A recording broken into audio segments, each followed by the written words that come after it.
Johnson. It's his biggest save of the season, and the series is tied at a game apiece. The next three are in the Bronx. And that is exactly where we are.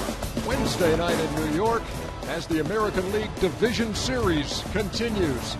After a split in Baltimore, it's on to New York. It's a best 2 out of 3, and the stage for all 3 games, Yankee Stadium. It's the Orioles and the Yankees here on TBS.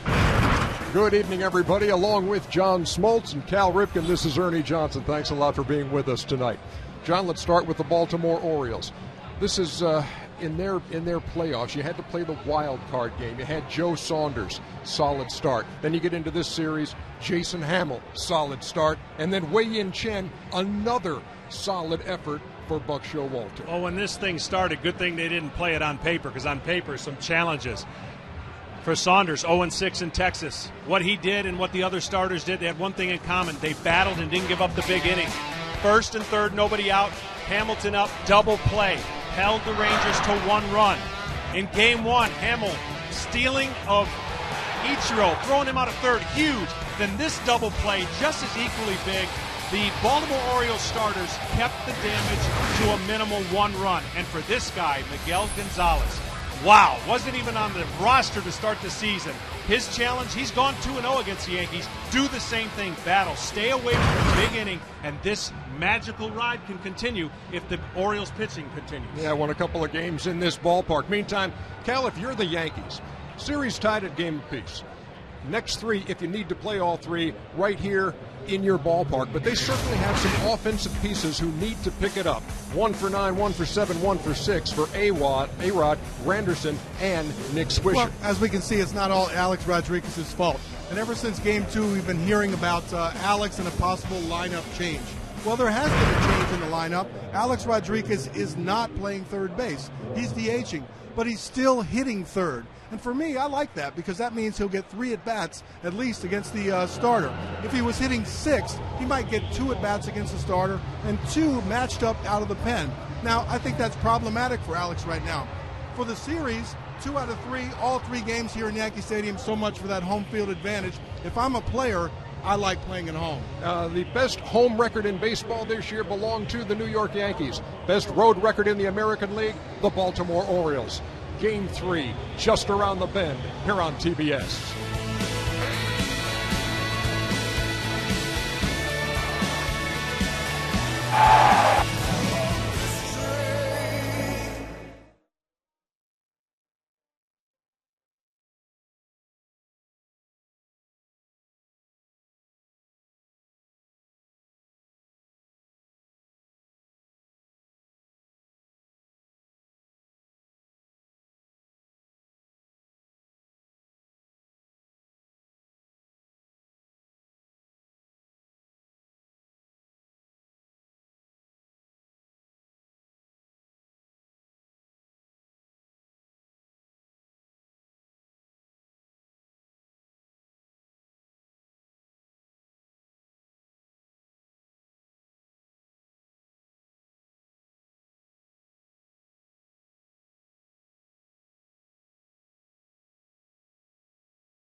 The fourth member of our crew is Craig Sager. Let's get an early report from Segs.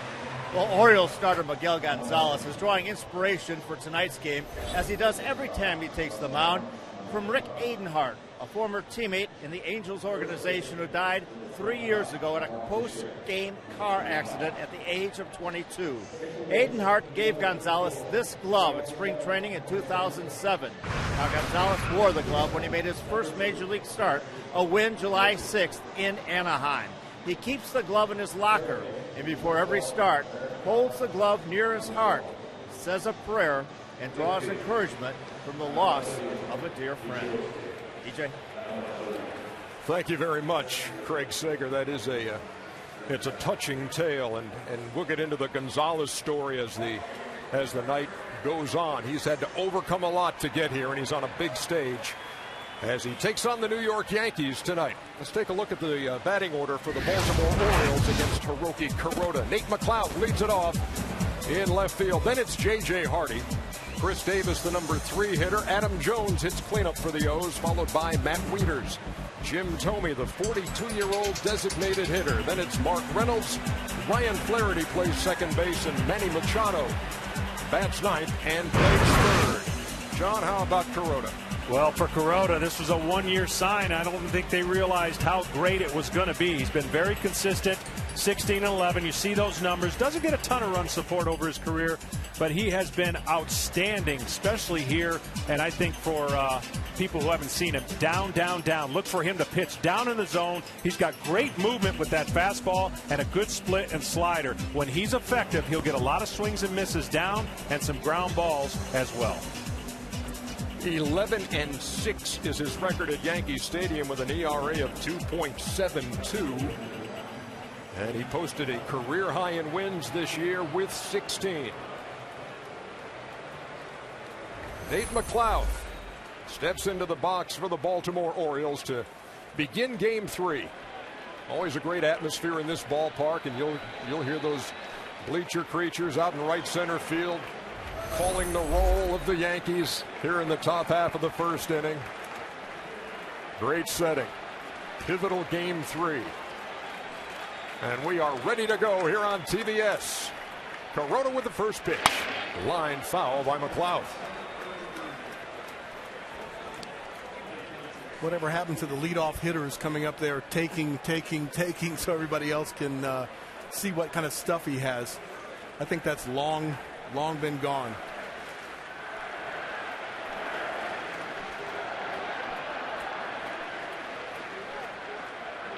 McLeod with 4 runs batted in the postseason. That's 3 games worth when you include that wild card game the Orioles won in Texas. He's 2 out of 8, knocked in a couple of runs in this series. And there's a one-hopper past Cano. And Swisher has some problems with it in right field, but McLeod will stay at first. Leadoff single. Well, as we mentioned, in all the first 2 games of this series, the Yankees were able to get on top of the Orioles. Right here, a ball down. That's a good pitch, and you look at the way he extended, Cal, and didn't exactly put it in the right place. He put it in the right place at the right time, and that base hit leads off the Orioles. What they're hoping to do is get a lead and put some pressure and take some pressure off of Gonzalez. So McLeod with speed at first. And here's J.J. Hardy.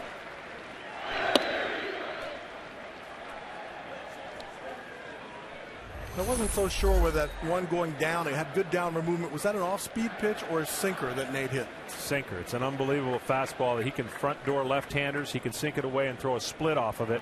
And he's got a real good slider against right-handers. He has all the pitches to get you hit the ball on the ground, but he's got to keep the ball down. Hardy squares and takes a strike. Count even 1-1. Remember when we did one of Kuroda's starts against Tampa Bay, John, and he struck out 7 of the first 9 guys that he faced, including the first 6 outs of that game. Yeah, he was live, and those hitters were taking a lot of pitches that looked like a ball and came back over the plate for a strike. And then he had great movement that day, as well as he does most of the days that he pitches.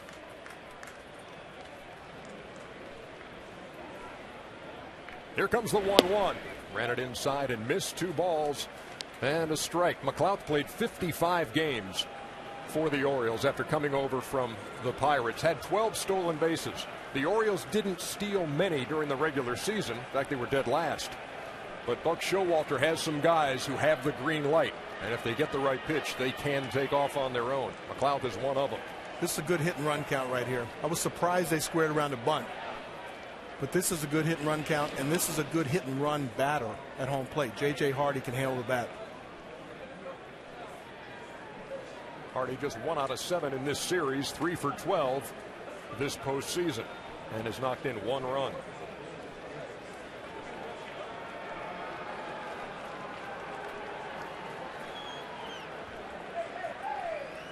There goes McLeod. Hardy swinging, fly ball to center. Granderson makes the play, and McLeod trots back to first, 1 down. Here's the way they line up defensively for New York. Ichiro, Granderson, and Swisher around the outfield. How about those gold gloves for Ichiro Suzuki? Tonight, Eric Chavez playing third base, A-Rod the DH. Jeter, Cano, and Teixeira. Russell Martin again behind the plate with Kuroda on the mound. Part of that also strategy of starting the runner. He's had 15 double plays, Kuroda has, in his last 14 starts. More evidence of being able to hit the ball on the ground when he's throwing a pitch. Chris Davis swings and misses, 0-1. You know, the hit and run play is not just about hitting the ball in the vacated area by the infielder. If JJ gets that ball on the ground, you advance the runner to second base. It serves the purpose of a bunt, and you get him to second base. So all you young hit and runners out there, doesn't matter if you hit the ball to the right side, just hit it on the ground.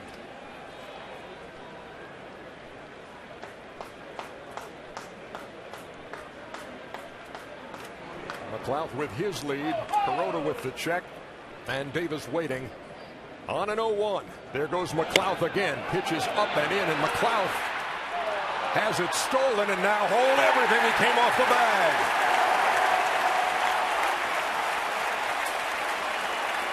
And Buck Showalter thinks he may have been pushed off of there, I'm sure.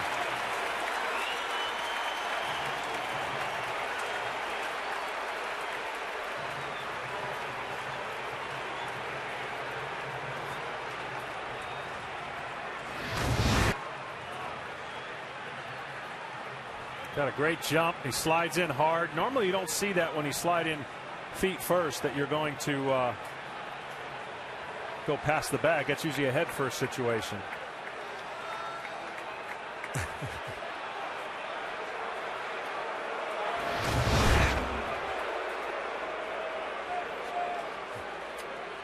Well, the argument is over, and if you're just joining us after watching the Cincinnati game, we welcome you to Yankee Stadium for Game 3 of the American League Division Series. Nate McLeod led off with a single, tried to steal second, had it stolen, and then came off the bag. And there is a soft liner by Chris Davis, and that ends the top half of the first inning.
Yankees batting order, Derek Jeter followed by Ichiro and then A-Rod DHing tonight.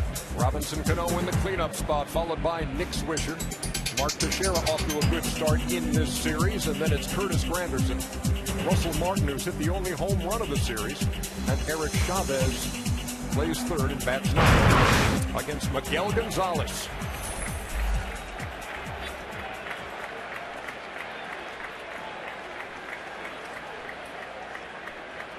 And Derek Jeter waits on the first pitch and takes it inside. Now, Jeter involved in that play when McLeod came off the bag moments ago. We'll get to that in just a second and get your take on it, Tal, on what happened to McLeod and how Jeter may have influenced it.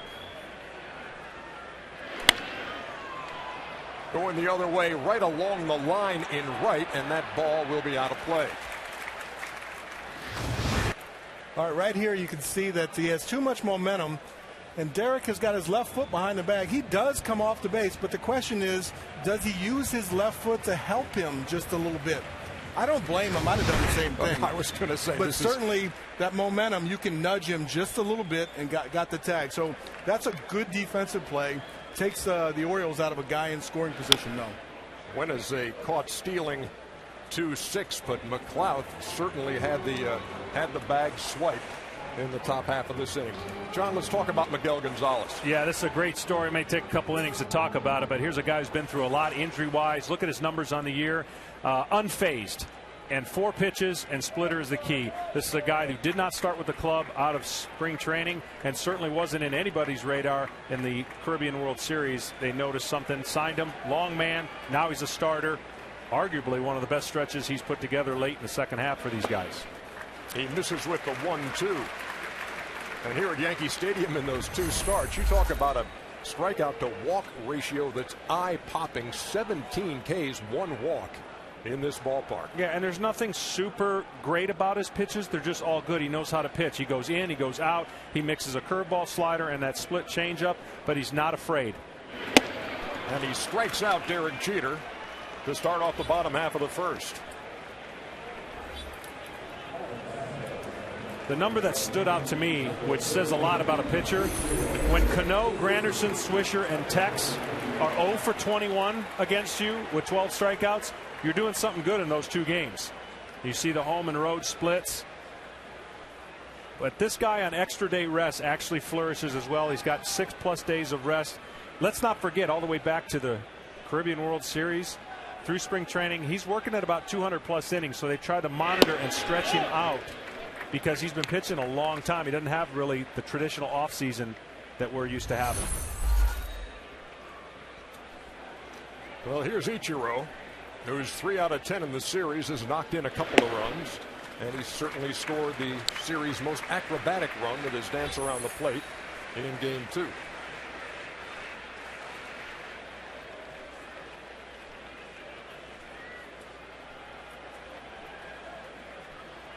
The 2-0 from Gonzalez, fouled back. Ichiro is one of the few guys in the lineup that does have some hits off of him. 2 for 6 with a home run here in Yankee Stadium. And one of those starts that he did win here. He did give up 3 long balls, but still got the win. Count even, 2 balls and 2 strikes.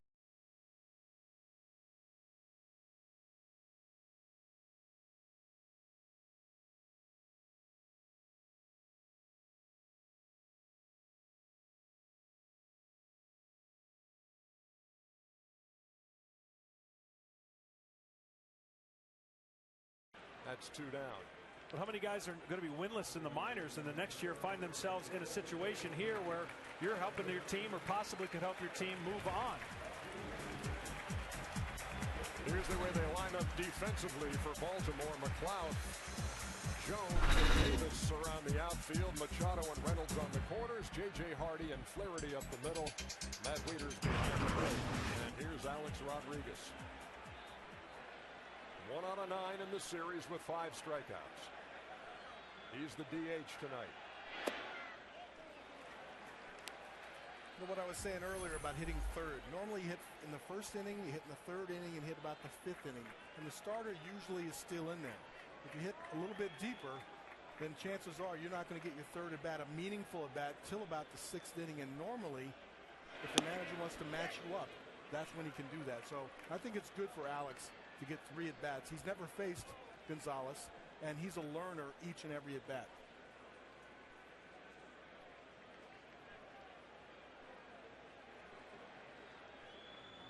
Ball and a strike with 2 down here in the first. And that ball is hit to short. Hardy in the hole, throws him out. And that's a 1-2-3 inning for Miguel Gonzalez.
Play TBS Social Dugout presented by Samsung Galaxy S3. Predict plays before they happen, score points, compete against your friends, and earn rewards.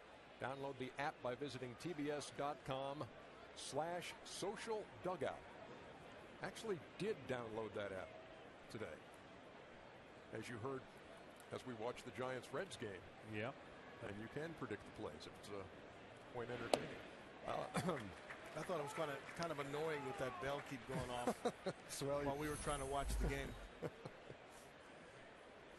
See, I can tell you already want to log on and get that app downloaded, folks, don't you? Adam Jones leading off here in the top half of the second inning. Sounds kind of like that.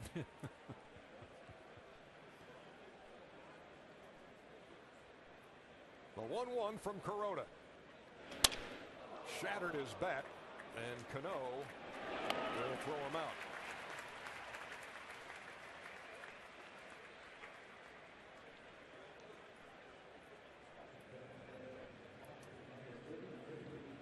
You know, Cal, we talked about some of those Yankees struggling so far in this series, but the Orioles got a few of them too. Adam Jones now 1 for 9 in the series. The guy at the plate now, Matt Wieters, 1 out of 8. They're those 2 all-stars that we were talking about, needing to get them guys going. Adam is an emotional guy, and he needs to pull it back a little bit. It's always better to be too emotional than not enough, I think. And you can always pull it back a little bit, but he's trying way hard. I think Matt's starting to swing the bat a little bit better.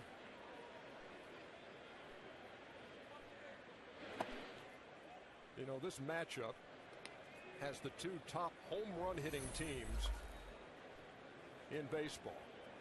And they've had one home run through 2 games. In fact, game 2 of this series was the first time all season that neither team homered in a game. And it was the 20th meeting of the season.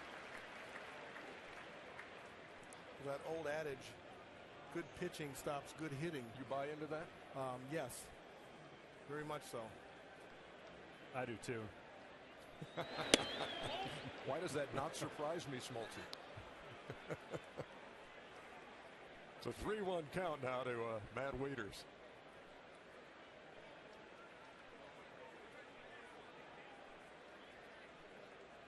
Wieters hit 4 home runs in the season series between these two. That's hit hard, but right at Cano for the second out. One of the things that won't come into play, but it's different for these two teams. Their travel had a little bit of a hiccup. They were both taking the train after the game, after game 2, going to arrive somewhere between 3 and 4 in the morning, and then resume their workouts here at the stadium. Well, that didn't go exactly the way it should have. They arrived at 7 and 9 respectively, canceled the workouts, got some sleep, and now they're here ready to play game 3. Here's Jim Thome. They had an electrical problem, and so what was supposed to be a pretty easy train ride was short-circuited. As Joe Girardi said, they were coasting into Aberdeen, which is only about, 25 miles from Baltimore? Yeah, I know that very well. That's my hometown. Yeah. We have a minor league team there. Good little place, good little town. Thome checked his swing. And then they had to board buses to complete the journey. And so, yes, they were all a little bit weary by the time they arrived in New York for yesterday's off day. Curtis Granderson used to call that a comebacker inside. You still call it a comebacker? Yeah, front door. That ball moves a lot, starting way in there. Looks like to Thome that's going to be way inside, and then comes back almost to nick that inside corner. You know, it's bizarre getting in at 4 in the morning. We're used to calling that normal. Yeah. 3 and 4 in the morning, and then when something goes wrong, a hiccup, you get in at 7, 8, 9 in the morning. That's the lifestyle of the ball players. Well, normal is 3. It would be just that if it was just the team you're talking about, but you got a lot of family and kids, and there's a lot more to be concerned with. Thome grounds it foul, and the count stays 2-2. 2 out here in the second.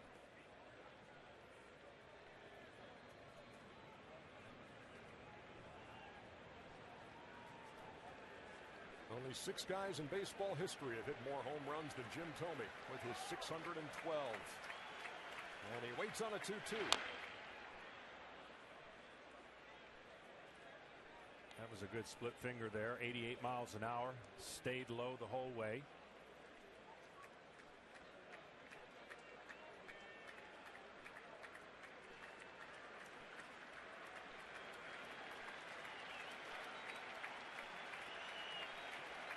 The 2-2 from Kuroda. And Thome just did hang in. Now, Kuroda has pitched in the postseason. He's 2-1 with a 5.27. Most of that, all of that coming with the Dodgers. He's only pitched in game 3s. So here's another game 3 he's got for the New York Yankees. Yeah, and those first 2 in 2008 were really impressive. That ball is right back at Kuroda, who recovers and throws Thome out.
Welcome back, Smoltzy. I'll let you take the comebacker to Kuroda.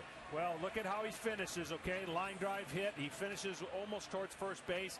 He would have had his glove behind his leg. It hits him in the side of the calf, kind of in between the calf and your shin, and it softens the blow a little bit.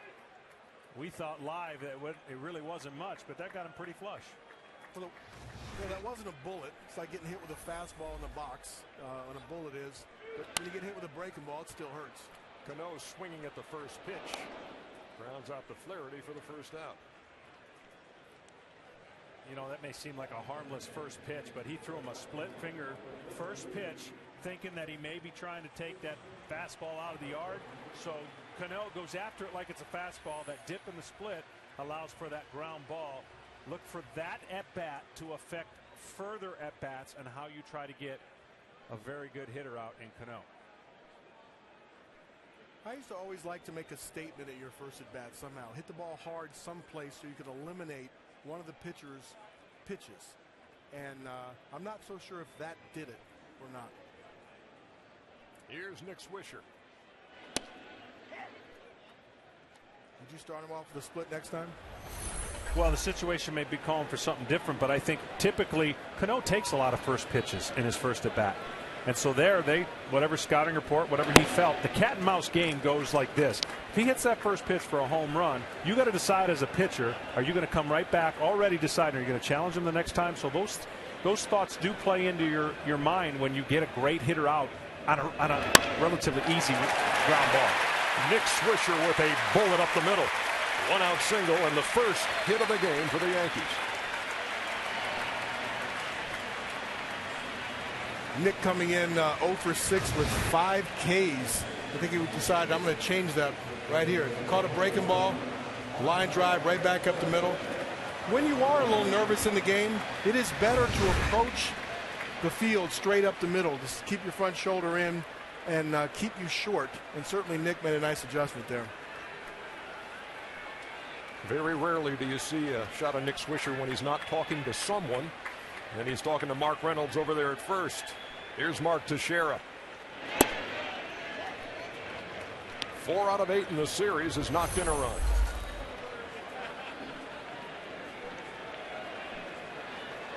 Gonzalez calls that his split change. He won't throw that like an 88, 87 mile an hour, and you'll see it around 83 and 82.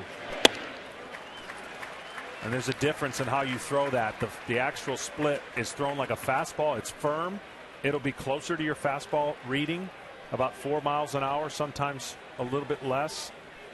But this is more like a changeup.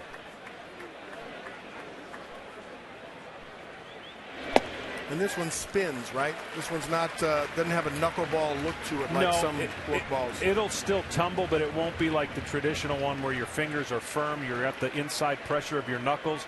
This is going to come out and just kind of slowly spin instead of your traditional OK change or the changeup that most pitchers throw. Count even 2 balls and 2 strikes coming into this game against Gonzalez. Cano, Granderson, Swisher, and Teixeira a combined 0 for 21. Cano grounded out to start the inning. Swisher picked up his first hit against Gonzalez. Teixeira trying to do the same thing here. Teixeira's 0 for 3 with 3 punch outs against him. Way upstairs, count is full to the Yankee first baseman. At 93, that's the fastest I've seen from him. He's got a sneaky fastball, likes to pitch up in the strike zone with 2 strikes.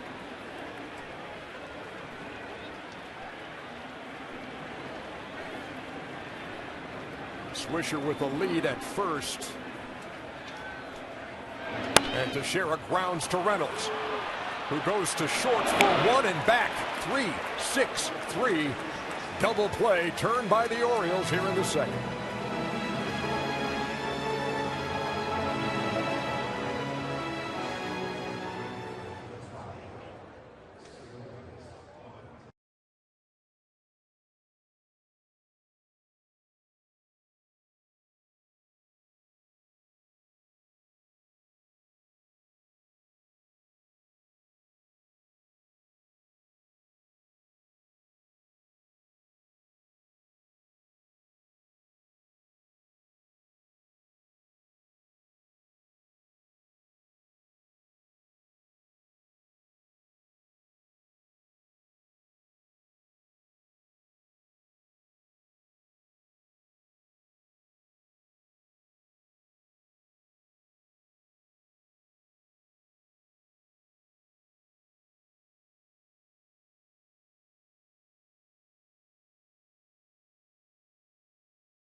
all new Altima. Hiroki Kuroda eating up some innings for the Yankees, 219 2/3 as he makes the transition from the National League to the American League. 16-game loser with the Dodgers last year, career high 16-game winner with the Yankees in 2012. John, you've done that NL to AL thing. Besides the presence of the designated hitter, what's the biggest difference? Well, the biggest difference, of course, you're going to be able to stay in the game a little bit longer and benefit from your team scoring runs via the pinch hitter. You're going to take yourself out of the game in the National League. But more importantly, his ability to throw off-speed pitch behind the count and splits allow him to pitch in more Major League, American League lineups. Whereas in the National League, you can challenge more guys with fastballs. Mark Reynolds rounds to Jeter for the first out. And so, you know, with that record being what it was with the Dodgers, of course this team is a lot better than the Dodgers team was last year. And you knew instantaneously he was going to be better if he could still stick to the same core of keeping the ball down, live fastball, split, slider, curveball, and he's done that great here with the Yankees. How about the process of, I guess, relearning hitters? You might see a few of these guys in interleague play, but when you're getting a steady diet of AL hitters. Well, and that's a big adjustment, but he's been around, and of course you mentioned interleague play. Ryan Flaherty turns on this one from Kuroda, and that ball is gone. The Orioles' second baseman launches into the seats. Baltimore's first home run of the series, and they lead it 1-0.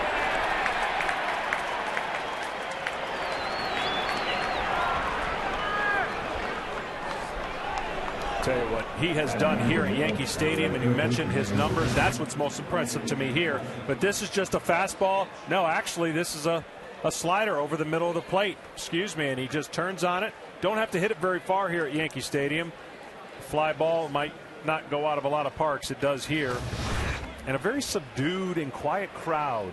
Almost a theatrical setting where they expect big things out of their team, but much different than the Baltimore crowd, who's been absent for a long time.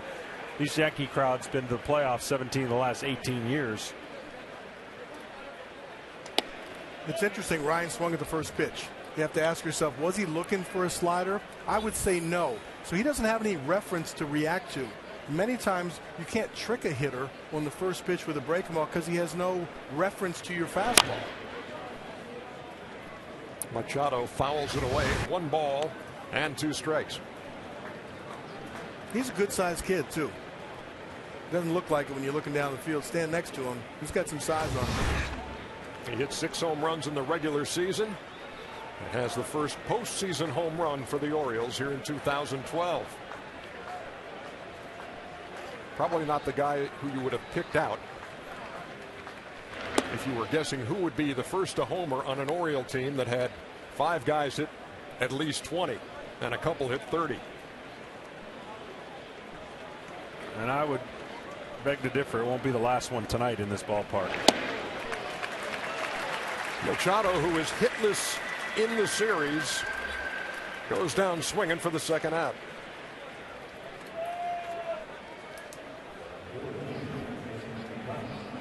Watch bonus camera angles for the Division Series and ALCS with postseason.tv. Get started now at MLB.com. Top of the order now, and Nate McLouth.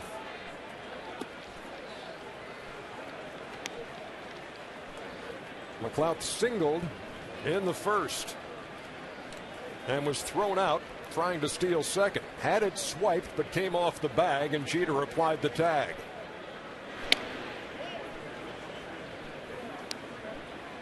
Nate's not your prototypical leadoff guy. I mean, he does have the speed of a leadoff guy. He can steal bases, but he's got a lot more power than people think. Playing in Pittsburgh all those years and then coming over to Atlanta, you know, it's trying to define what kind of player you are. In Pittsburgh, it's a different atmosphere. You know, he's an all-star. He's going to hit some home runs. But filling the role here in Baltimore has opened up some eyes for the future and possibly next year some interesting challenges and who leads off next year. McLouth to the gap, and he's 2 for 2. And you talk to Buck Showalter about McLouth, and he'll say pound for pound he may be the strongest guy on the ball club. Well, Buck had to talk Nick Markakis into assuming that role. telling me he's going to give about 50 or 60 more at bats, which motivated him in that role. He likes that. But yeah, what a wonderful problem for Buck to have two options in spring training next year. Nate's done a really nice job in that leadoff role. So here's J.J. Hardy, who flied out to center his first time. Here's a throw over, and McLouth back easily. 17 for 25. That's what the base stealers are off of Kuroda.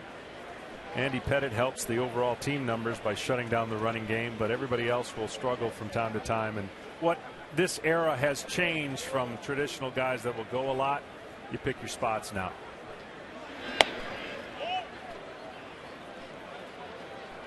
It is amazing. We didn't go over Andy Pettitte's real value.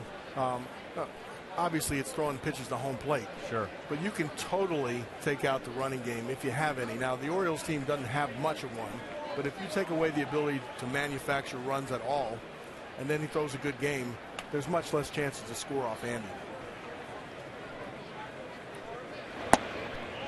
Hardy takes down low, and it's 2 balls and no strikes. He bats with McLouth at first. 2 out and 1 in on the solo home run by Ryan Flaherty here in the third. Not only do the hitters have to stay on his fastball longer, so does the home plate umpire, Brian Gorman, because he's seeing a pitch that moves really, really late and quick.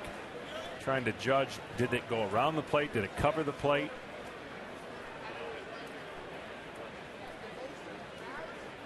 Yes, when those outside corner pitches to right-handers, if you call it too soon, it's off the plate.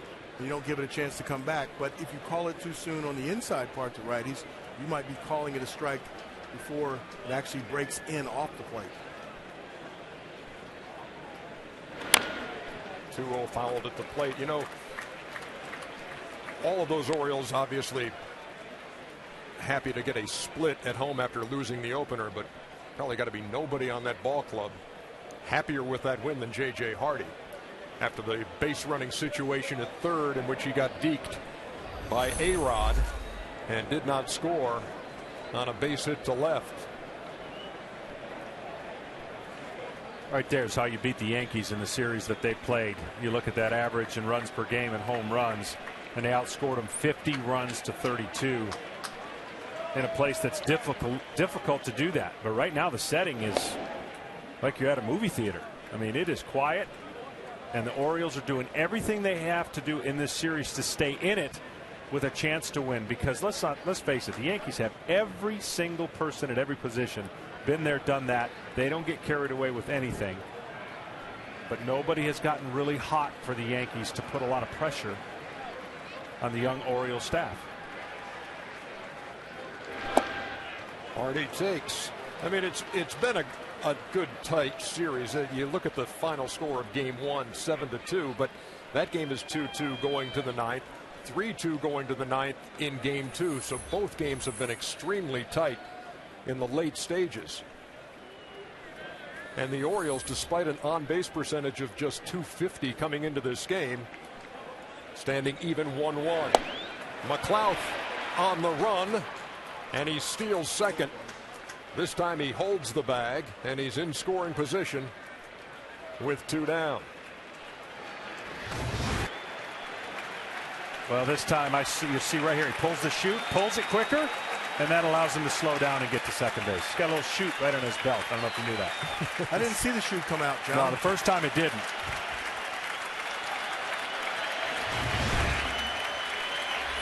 It's that cutting edge analysis you get only from John Smoltz. And here comes the 3-2, and that is a soft liner to Jeter to end the third. But the Orioles get on the board.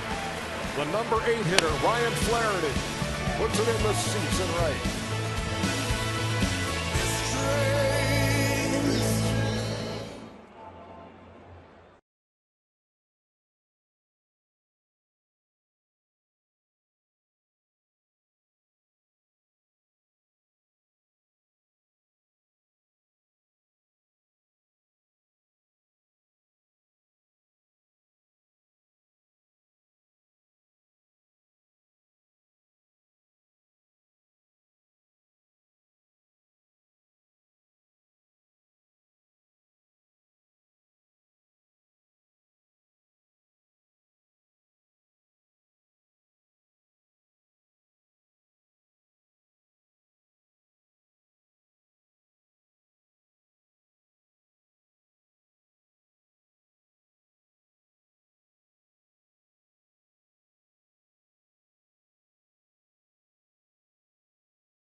Stay one step ahead. Get alerts whenever something big happens with your teams. Check out the Team Stream app from Bleacher Report on the App Store or Google Play. Bottom half of the third inning in the Bronx. Curtis Granderson leading it off for the Yankees, who trail 1-0. And he takes a strike. Gonzalez has done a great job when his team has given him a run and going right back out the next inning and putting up a 0 at a rate of about 1.99 ERA. I think that's one of the most underrated and most important thing for a pitcher. When your team rewards you and gets you a run or two, you need to go back out there and make that a point of emphasis to really put up that 0 and don't give any momentum back. Oh, he made that quick. Granderson down on 3 pitches. Well, John, is that the split or is that just a really good straight change? Is that just dove down? I'm sure he varies the speeds on it, but he calls it a split change. You see the ball that tumbles right there and looks like it's coming out there as a fastball, and it dives at the last minute. Again, he just doesn't throw it as hard as most guys who possess a split and really work off their fastball. Here's Russell Martin, who takes upstairs. Normally, someone's changeup is just an off-speed pitch to get them off the end of the bat, to get their timing out in front to set up a fastball. Rarely is it their out pitch or a strikeout pitch. Martin hits a bullet, which will one-hop the wall and left. McLeod up and throwing, and Martin in with a slide at second.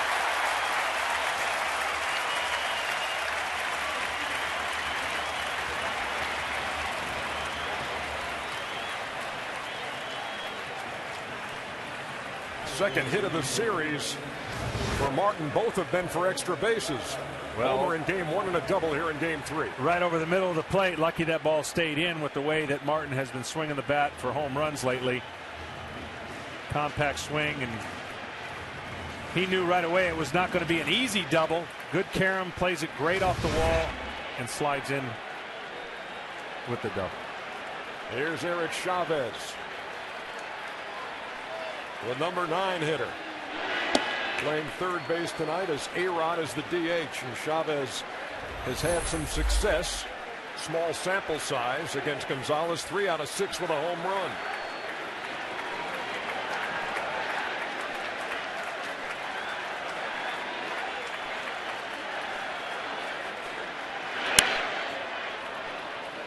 No balls and 2 strikes.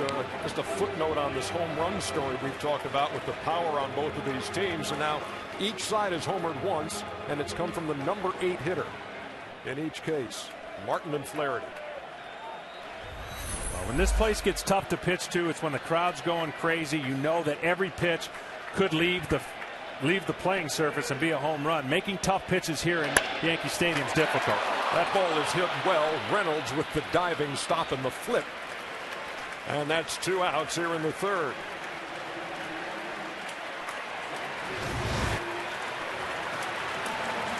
Chavez hits a nice left ground ball. Reynolds doesn't take a step, but he dives to catch the ball, knows he has plenty of time, makes a nice flip to Miguel, covered first base. Again, Mark Reynolds has played really super at first base. We saw him make the 3-6-3 double play earlier, and now a diving play here to keep a run from scoring. He had a couple of nice stops in game 1 of this series as well. And here's Jeter now with 2 down, and the tying run at third. Jeter struck out his first time.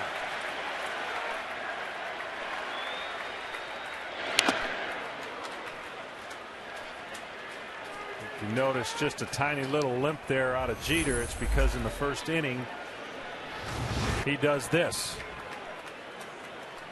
Fouls it right off the top of his foot, and I know I didn't get a chance to do that too often. How does that feel?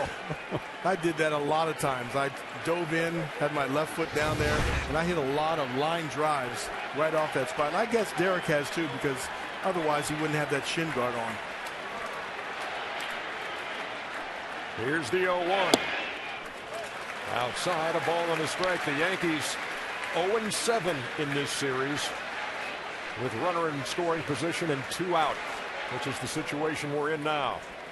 Russell Martin a few steps off the bag at third, and Jeter at the plate.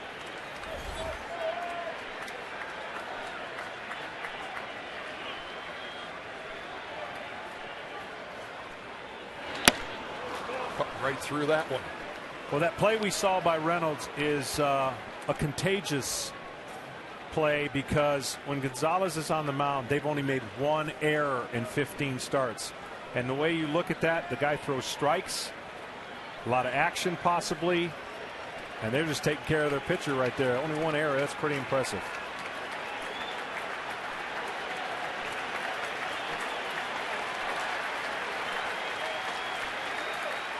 We await a 1-2 from Gonzalez to Jeter. He just did stay alive. No, we can't overstate it, though. Manny Machado certainly coming to third base, allowing Reynolds to play first base over there, really solidified their infield defense. And it's fun to play behind a guy that works ahead in the count, that stays on the mound, that pitches, keeps your attention. I mean, you would think big leaguers can do that all the time. But after a while, if a guy walks around the mound, takes a long time, steps off, you lose your focus as an infielder. Jeter watched it closely, and the count even, 2 balls and 2 strikes. In the first inning, he was able to get Jeter up in the strike zone on a fastball to swing and miss. He's thrown a series of splits here. The previous one before that, he got a foul ball on a really good pitch. I'm wondering if they'll change the eye level with a fastball here.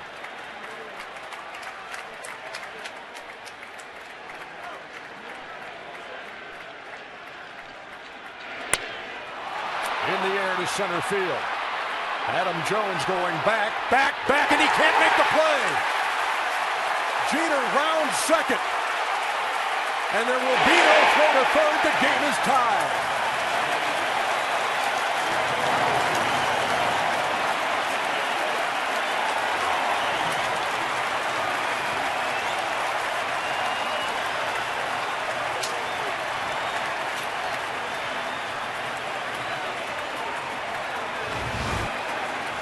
This is that elevated fastball you're talking about. Didn't quite get it up high enough.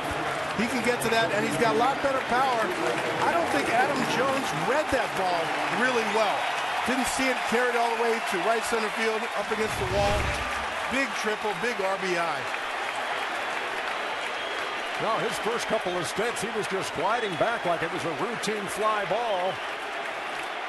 And then it landed on the track. And Jeter landed at third with a run-scoring triple. Here's Ichiro.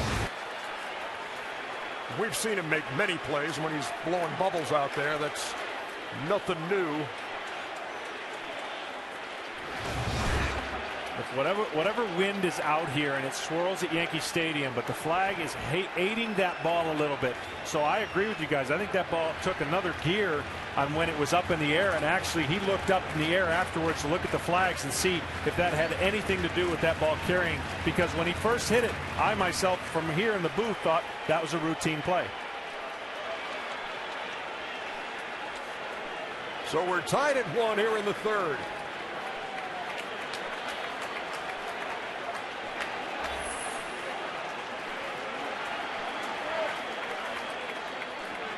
The 0-1 to Ichiro. Misses, ball and a strike. Here's another look.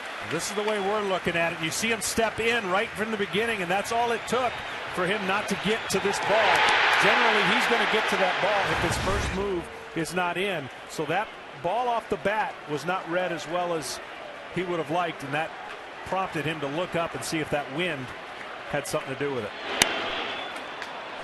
Ichiro slaps it the other way. It's a ball and 2 strikes. Yeah, wind currents are really funny in stadiums. They're not all the same. There's openings in certain parts of the stadium. The flags can be blowing one direction and the ball can go in another one. I think I've heard that there's a pretty good jet stream here in Yankee Stadium towards right field. Adam, I'm sure, knows that, and you got to keep reminding yourself over and over again when you're in that position.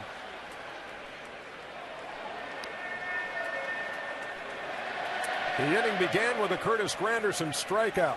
Russell Martin doubled in the corner and left. And then with 2 out, Derek Jeter tied the game with a triple to right center.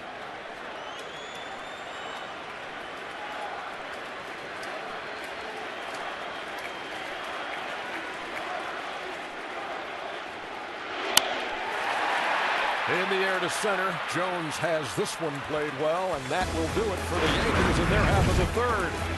But the captain delivers, and the game is tied in the Bronx.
Weeknights on TBS, there's nothing more American than baseball and 6'4" redheaded comedians. Don't miss Conan weeknights after MLB postseason, only on TBS. Very funny. 1-3-0 for each side as we go to the fourth. And Chris Davis leads it off for Baltimore.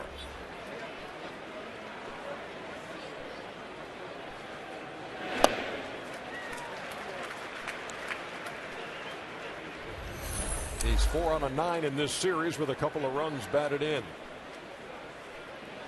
Hit a soft liner to Cano his first time.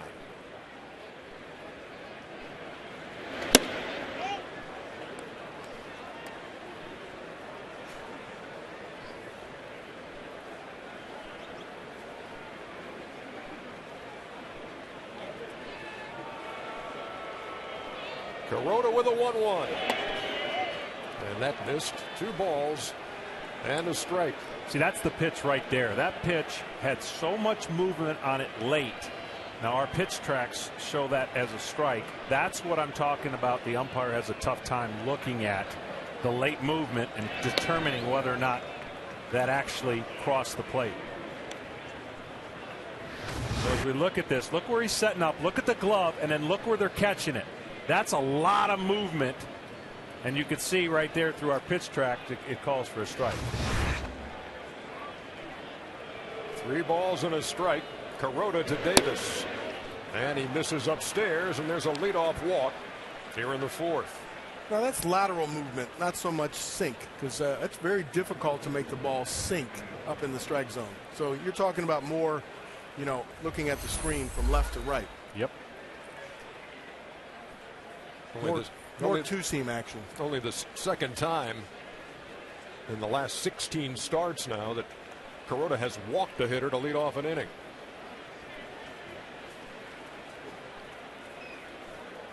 And here's Adam Jones.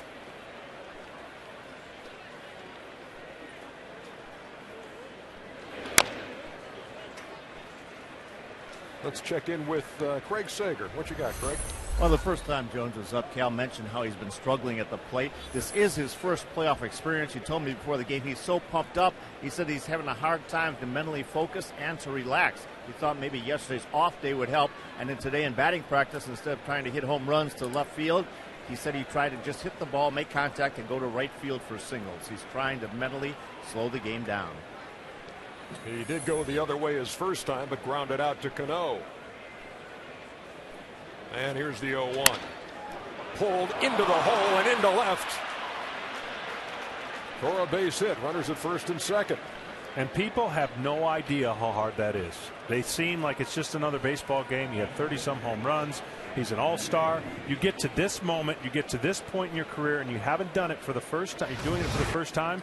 As we look at this, it's got to feel good to get a hit. It's hard to slow the game down, Cal. Yeah, the two-seamer right there. Again, trying to hit the ball to right field means I'm going to stay on the ball a little longer. Actually, you're much quicker when you keep that front shoulder closed like that. He didn't hit that ball right on the screws, but he hit it hard enough to get through the infield. So 2 on, nobody out. And here's Matt Wieters, who grounded out his first time. Wieters takes a strike. We talked about Kuroda's success in the postseason in 2008. He beat the Cubs in the division series and the Phillies in the NLCS, and his ZRA was under $1.50. But in 2009, he'd been having some neck problems, and in the NLCS got knocked around by the Phillies, lasting only an inning and a third.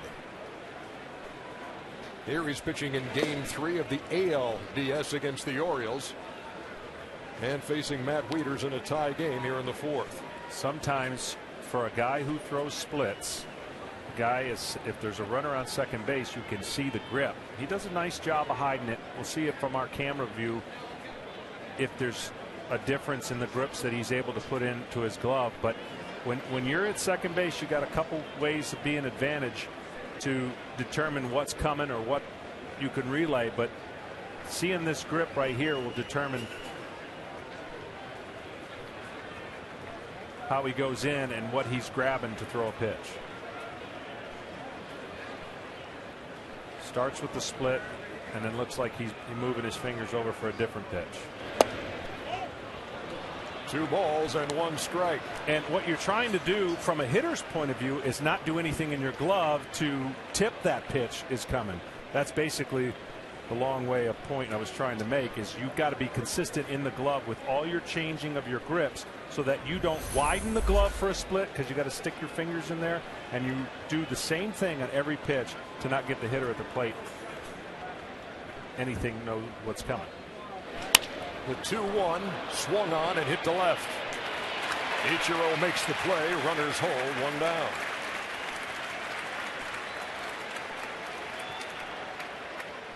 Yeah, all those guys in the dugout are constantly watching the pitcher for any changes in his stretch position or wiggling the glove or pushing it further away from his body. Anything that will tip off what they might be throwing. And someone with a forkball certainly has to jam it in there, which makes the glove widen out many times. So they're all looking for those little tips that makes a little bit easier to hit. I had a guy in our dugout look for when I was pitching if I was doing it, and there's about 20 guys in the other dugout looking for that same thing you just mentioned. Here's Jim Tomei, the DH. You can see he had that one loaded up as a split. You see a space in between his fingers and the white of the ball.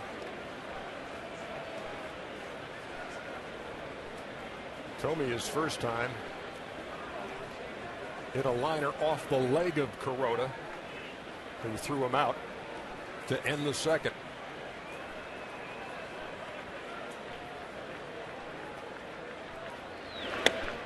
Up and in. 2 balls and no strikes. Now, if you're Kuroda, you want to get the ball. That pitch was for effect, trying to run that front door fastball back over the plate. You want to think down and get Tomei to hit the ball on the ground, which was pretty much going to be a double play. Conversely, he's looking for a pitch to lift and drive so that he keeps it off the ground and potentially drive some runners in.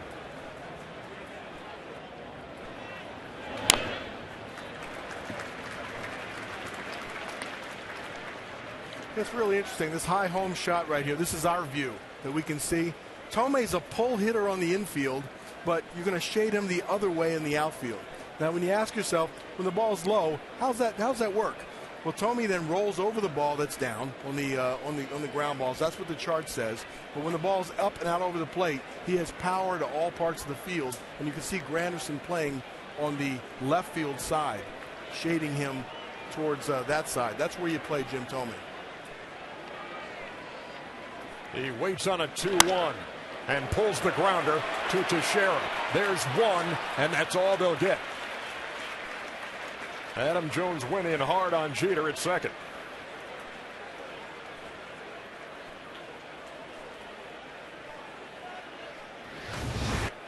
This ground ball right here, Gold Glove, first baseman Mark Teixeira makes a bad throw inside.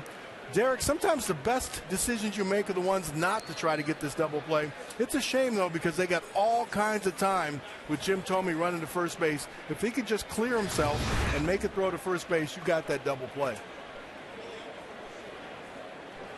So there are two down now. And runners at the corners. Now, because Kuroda likes to work down so much with splits and sliders, he has had 13 wild pitches, which is the most on the Yankees. So it puts a lot of pressure on Martin to be able to block those pitches, because those are going to be the pitches needed to get swings and misses on Reynolds.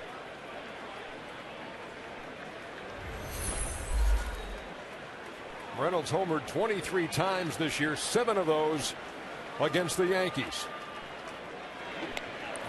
And that pitch got him. And the bases will be loaded.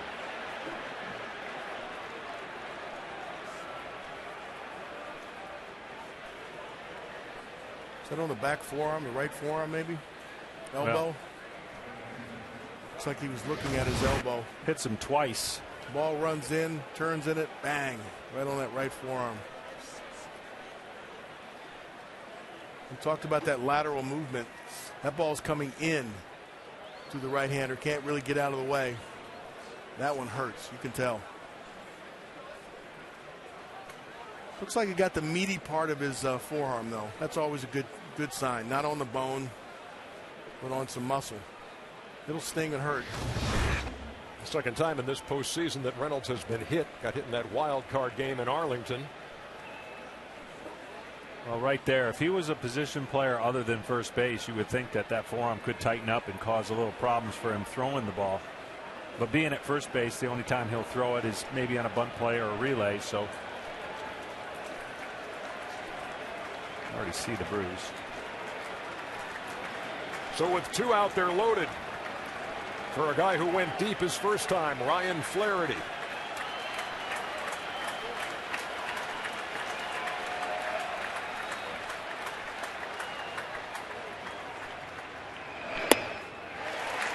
Takes a strike. Here it was in the 3rd inning. Well, a tight little slider stays over the middle of the plate. And like you said, Cal, probably didn't recognize anything other than a fastball going up there to ambush him. And he did get the meat of the bat on the ball to hit a home run. And a very, very good first pitch fastball to start him off with the bases loaded. Not much room for error. Orioles on every base. The 0-1. No balls and 2 strikes.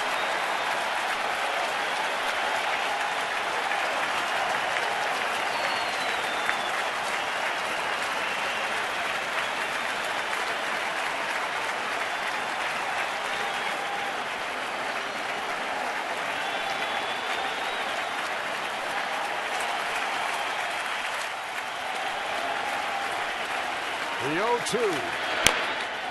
Tap to Kuroda, who gets out of a bases loaded jam.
Bottom half of the fourth inning. And Alex Rodriguez leads it off for the Yankees. Grounded out to short his first time. He's 1 out of 10 in the series. He is the designated hitter for Joe Girardi tonight.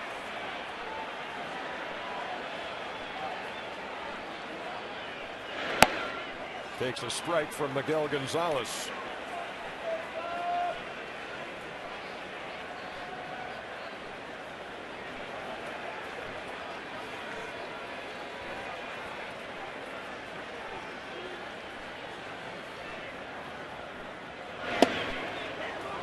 And it's no balls and 2 strikes.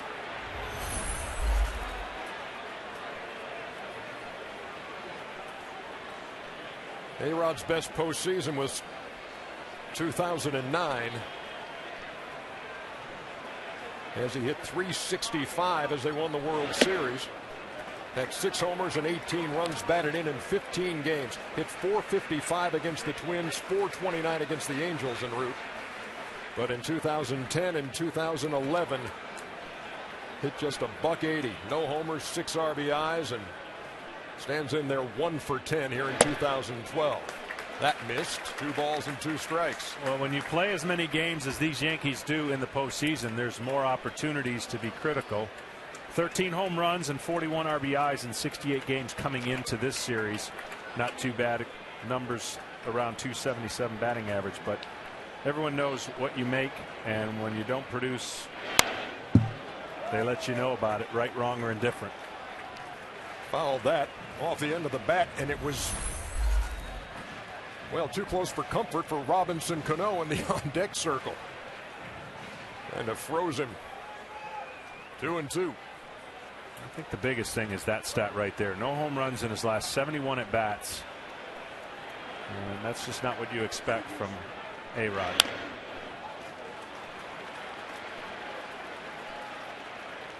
You know, it's interesting. Symptoms of hitters that aren't swinging the bat well, they tend to take either the strike, and all of a sudden they're 0-2. And then they got to battle back in. When you're swinging really well, you're comfortable seeing the pitches and hitting with 2 strikes, but you'll hit the pitches that are right down the middle that you can swing at. Alex is in between right now, it seems like. 2-2.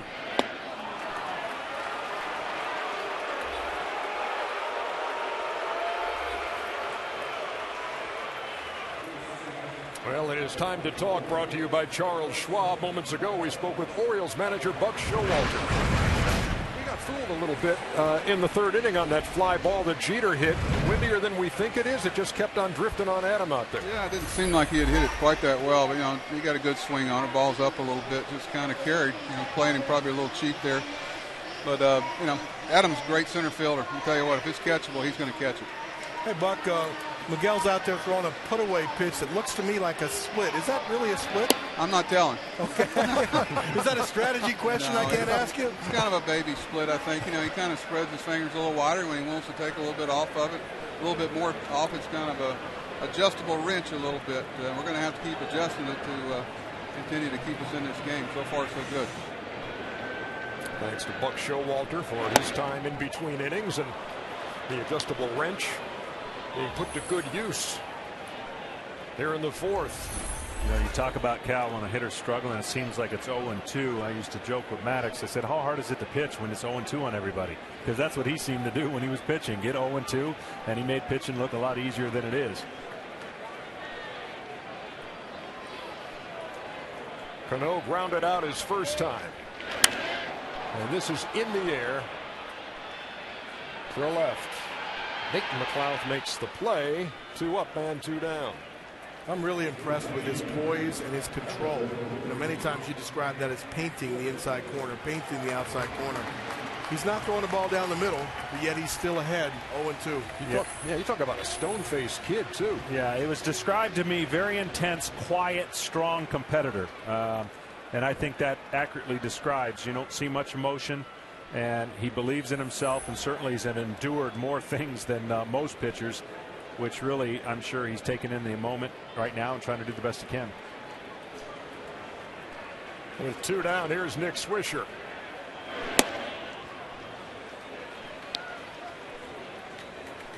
He picked up the first New York hit in the second, was erased in a double play. That was also his first hit after going 0 for 6 against Gonzalez. I think he's going to get a steady diet of those splits we were talking about after getting that base hit up the middle the first time.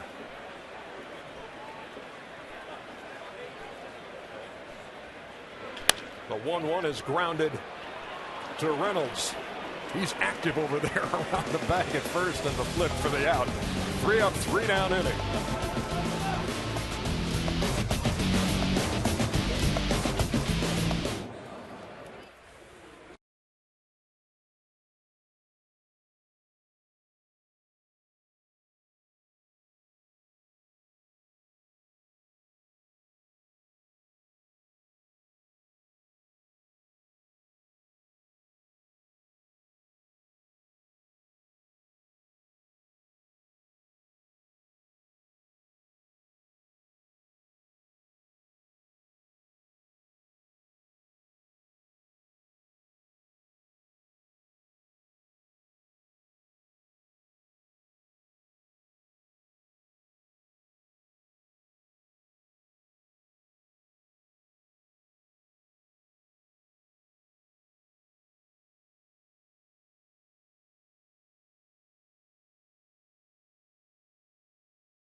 Four innings in the books here in the Bronx. Game 3 of the American League Division Series. Pivotal Game 3, tied up at a game apiece and tied up 1-1 on the board as Manny Machado hits one to left center field, and it's over the wall and it's gone. Manny Machado with his first hit of the series, and it's a long ball.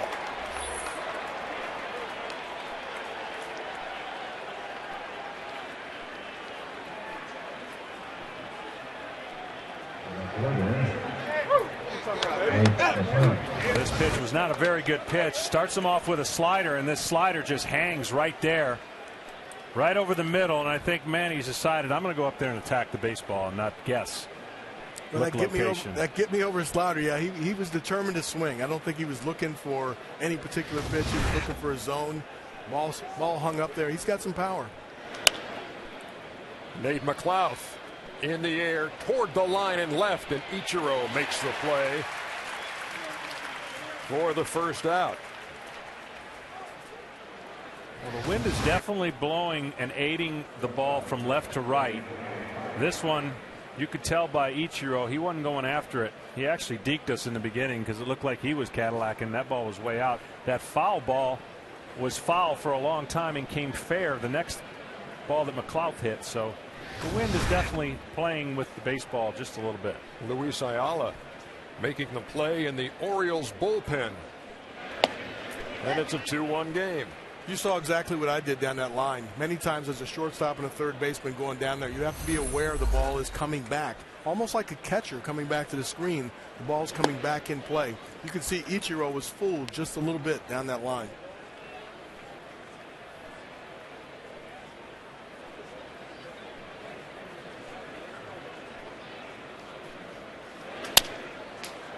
Hardy didn't get much of that. It's in foul territory. Right off his thumbs. And he needs a new bat. Yeah, that ball wasn't up in the air enough for the wind to affect that one.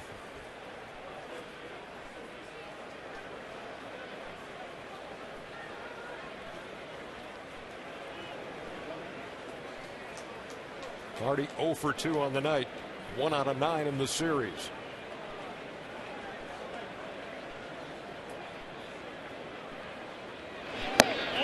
Tried to check. And Field and Culberth said he did not go. 2 balls and 2 strikes. Well, he definitely looks like he's aggressively going after, maybe getting out front too much and trying to attack the ball.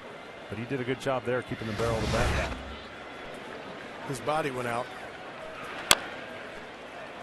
2-2 is tapped foul. But he certainly kept his hands back. There's a fine line between you have to stride, you have to load, you have to get out there. There's a fine line of getting out there too soon. But if your hands are in a good position to hit, you still have your wrist and your forearms have the ability to put a little pop on the ball and still hit a line drive. So you're teaching a kid how to hit. First thing you do, Cal. I look at their grip on the bat because the grip is such an important part. If you hold the bat too tight in your hands or you turn it around and grip and put your top knuckles together, you're going to stop your wrist and your hands from working. Hardy goes down swinging at the breaking pitch. 2 down.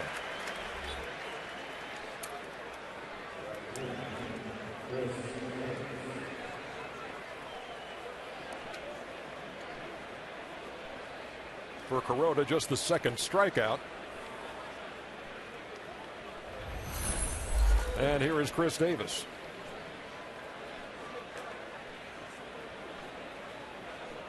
Kuroda has walked 1. That was Davis. And now he's hit 2. Reynolds and Davis here in the 5th. Well, he's definitely trying to throw that comebacker. When he gets up, and the high target, as you pointed out, it's hard to get that lateral movement all the time up. You got to go downhill and get that front door, and that one he just stayed on it way too long, and the ball had no chance to come back. Caught him on the arm. But you can see right here, he's got the pad, but it catches him right above the emblem on his shoulder. The reason they're trying to go in there, he does like to dive and go after it and get those arms extended, which makes him so strong. And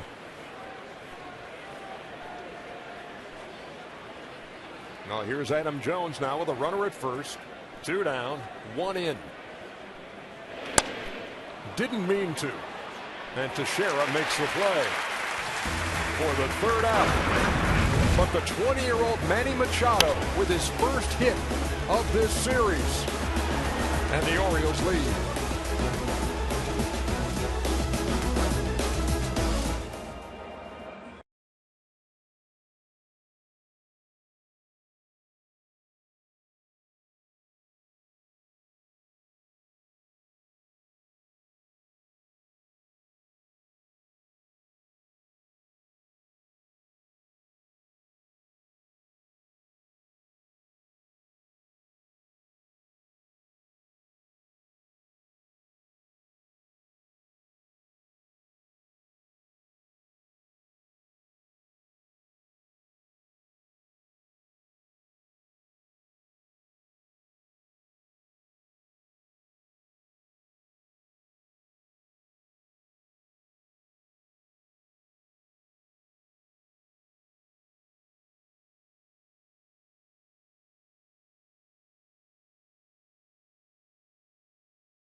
Mark your calendars this January on TBS. Brand new episodes of Cougar Town are coming.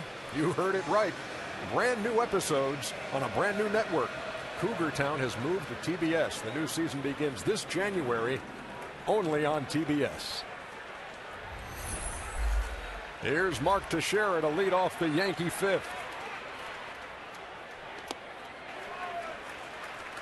He grounded into a 3-6-3 double play in the second. Against that guy, Miguel Gonzalez, very poised in his first postseason start.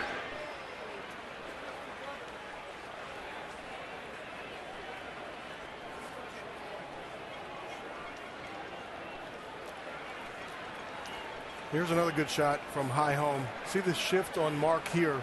Second baseman's out in right field.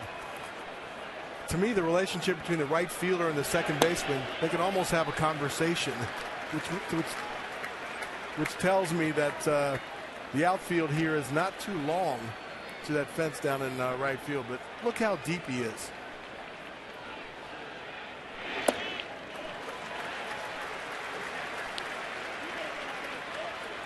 Three balls and a strike to Teixeira as he leads off the fifth for the Yankees, down 2-1. That's a mile high, and Flaherty, who was playing right there, Cal, makes the play. Can we call that a fly ball to the outfield? Stir.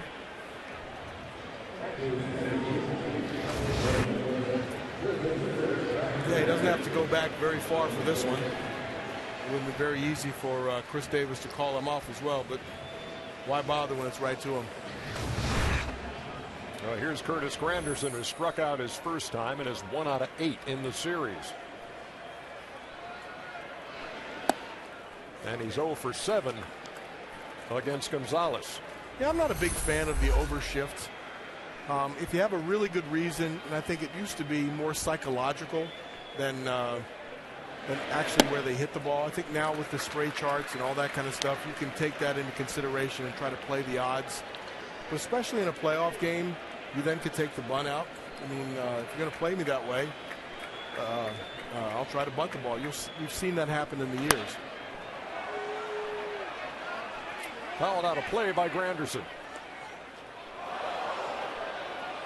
Well, as a pitcher, the one thing that you must recognize that the charts are what they are, and if you're going to play that way, you got to pitch them a certain way. And if you make a mistake, you actually do a disservice to that shift and aid the hitter to hit the ball the other way in spots that they normally wouldn't. Down even to Granderson at 2 balls and 2 strikes. And does that limit your possibilities then? Maybe you want to throw away. Well, you want to sink a ball down and away from him, but you might change your mind because you don't want to cross up the shift. Yeah, for me, the charts have to be so far the other way, like a dead pull hitter.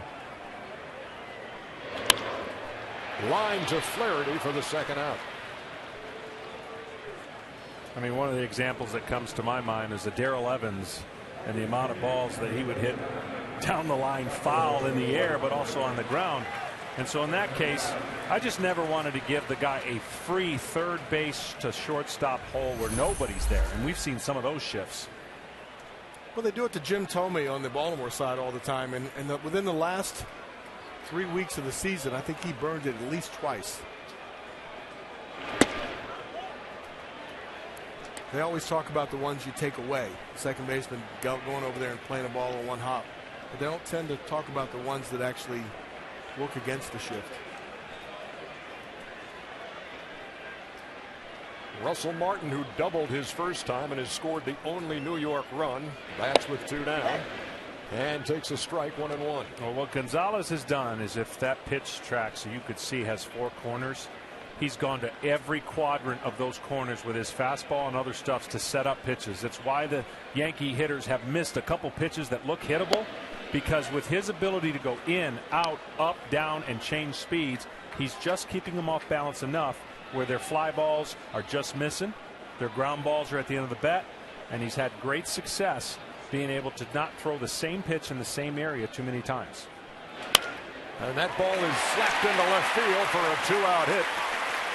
by Russell Martin, who makes a wide turn and then retreats.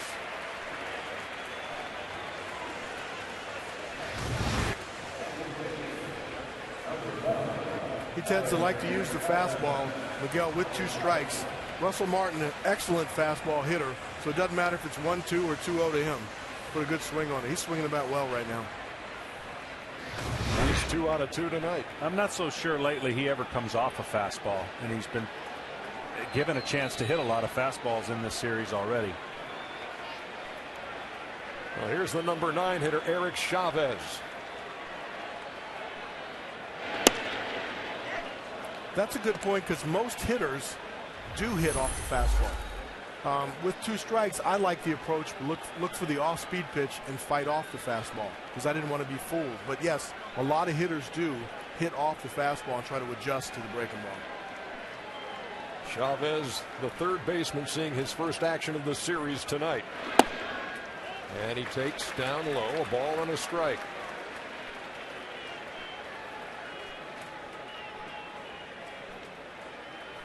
By looking at the stats, this is the one guy Miguel wants to be careful with. 3 out of 6 with a homer against Gonzalez in the regular season. Grounded out to first his first time, and it's a ball and 2 strikes. Had a pretty good pass at that one. Low fastball. Looked like he was trying to lift it a little bit. And a great guy to have on a ball club on those days when you want to give A-Rod a rest at third, and you got a guy with this kind of power in this ballpark who can step right in. Well, these Yankees certainly, their reserves, are former All-Stars, Gold Glovers. They have a lot of depth.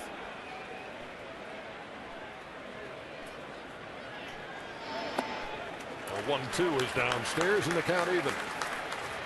You've heard the term hitterish, looking hitterish. Yeah. He looked really hitterish, recognized that forkball or split or change, whatever we want to call it, and didn't even budge at it. He was seeing the ball very well right there in that take.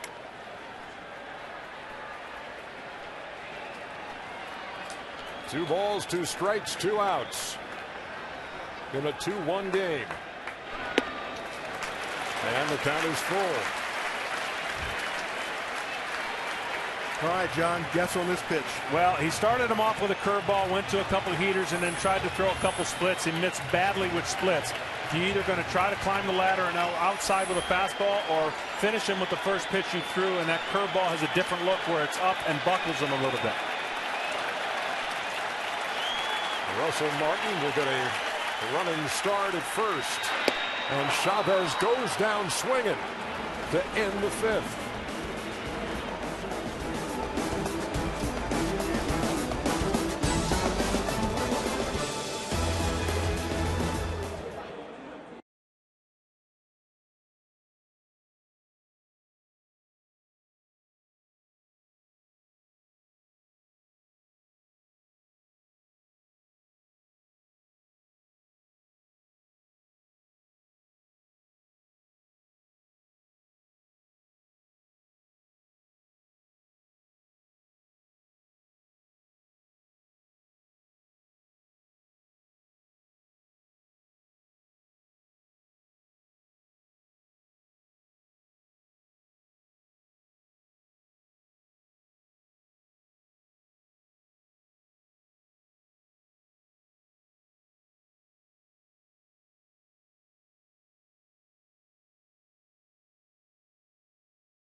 State of the Game is brought to you by State Farm. There's the scoring in Game 3. Ryan Flaherty swinging at the first pitch and homering into the seats in right. A wind-aided triple by Derek Jeter tied the score for New York. And then Manny Machado, the second youngest player to ever homer in a postseason game at the age of 20. As Matt Wieters taps back to the mound for the first out.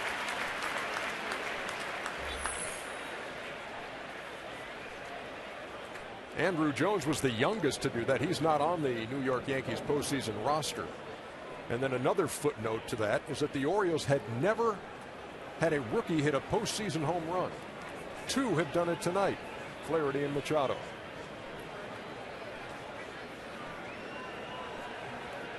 Here's Jim Thome, who is more than twice Machado's age. Talk about playing in shallow right field.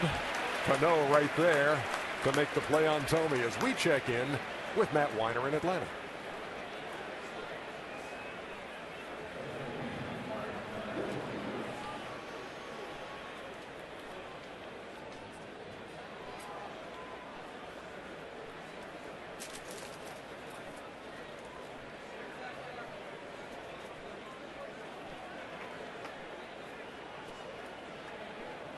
Thank you very much, Matt. He's taken. In case you're wondering, he's taken. The batter. Mark Reynolds. Yeah, he's taken. And I don't know why either. I know they made the first 2 outs on the first pitch. Okay, well, what's the difference? Take the first one and make an out on the 4th one. Do you extend them out a little bit too far? Well, I've been in that position a million times, and I know the obligation is to take. Should you take 3 pitches? Should you take 2? And if you take the first one right down the middle, it's a strike. And then you hit the next one, it's a 4-pitch inning as opposed to a 3. What's the difference? John is looking at it from a pitcher's perspective. You get in the dugout, you sit down, you want to take a little bit of a breather.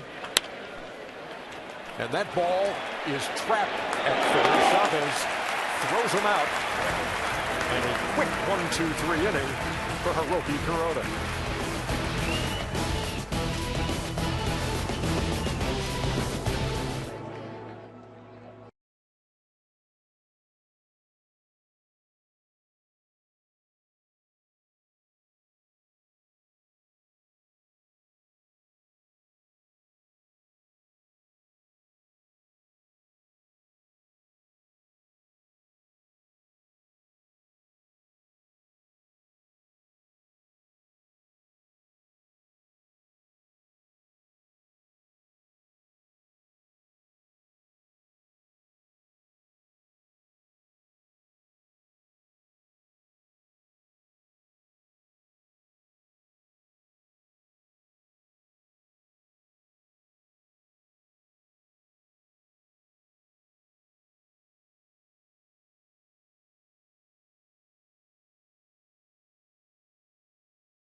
we are zipping right along, bottom half of the 6th inning in the Bronx. And that man is at the plate. Derek Jeter, who has not been the only New York run of this game. A triple in the 3rd with 2 out that scored Russell Martin.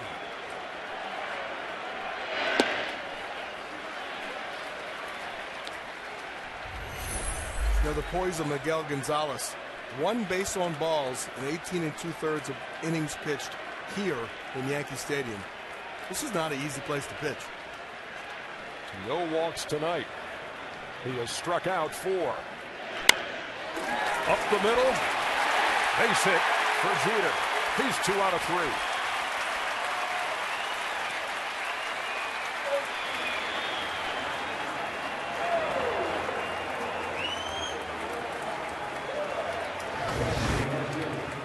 This is a patented Derek Jeter hit. Top spin up the middle, but more importantly, look how he's running. He's not getting down there too well right now. He'll stay in the game, but man, that could be an issue if he has to score from first on a double. He'd been bothered by a balky left ankle in the last month of the season, and we showed you earlier how he fouled that ball off the top of his foot. But he's out there at first with a leadoff single here in the 6th. And here's Ichiro, 0 for 2.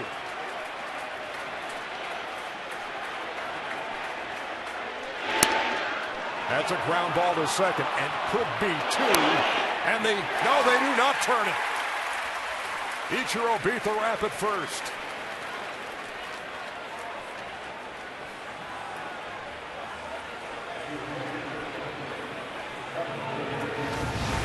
Well, this ground ball, no ground ball really is a sure double play with Ichiro, but the transfer was a little hard right there. If you're J.J. Hardy, you have to reach up with one hand, bring it down, and then throw it with the other. The throw needed to be a little bit closer to the bag. But Ichiro running hard out of the box, I think he does beat this. And it just looked to me that Flaherty had just a half a second of the ball in his glove too long before the flip. Ichiro puts a ton of pressure on your middle infielders when trying to turn a double play. Here's Alex Rodriguez.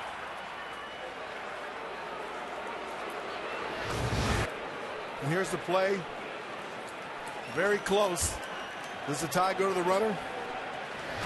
Supposed to. Then I guess he's safe. I think they got it right. He's at first with 1 down.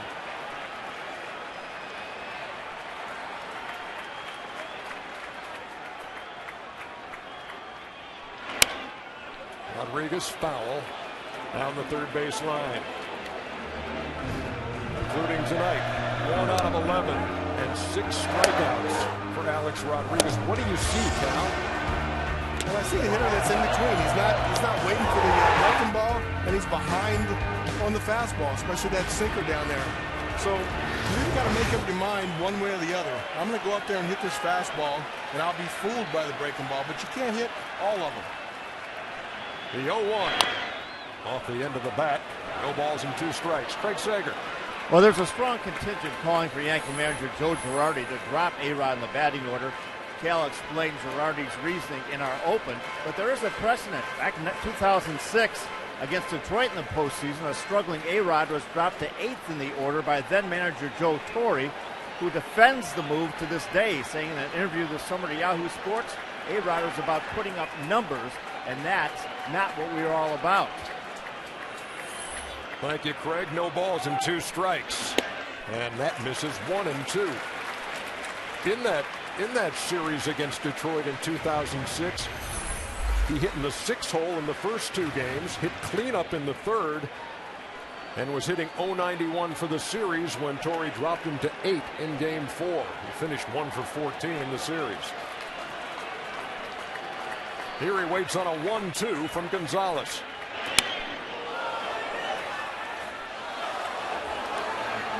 Well, as a pitcher, you've seen your previous teammates do certain things. Not that you have everything that they have, but you take advantage of where a hitter's struggling. And when he's struggling, maybe pressing.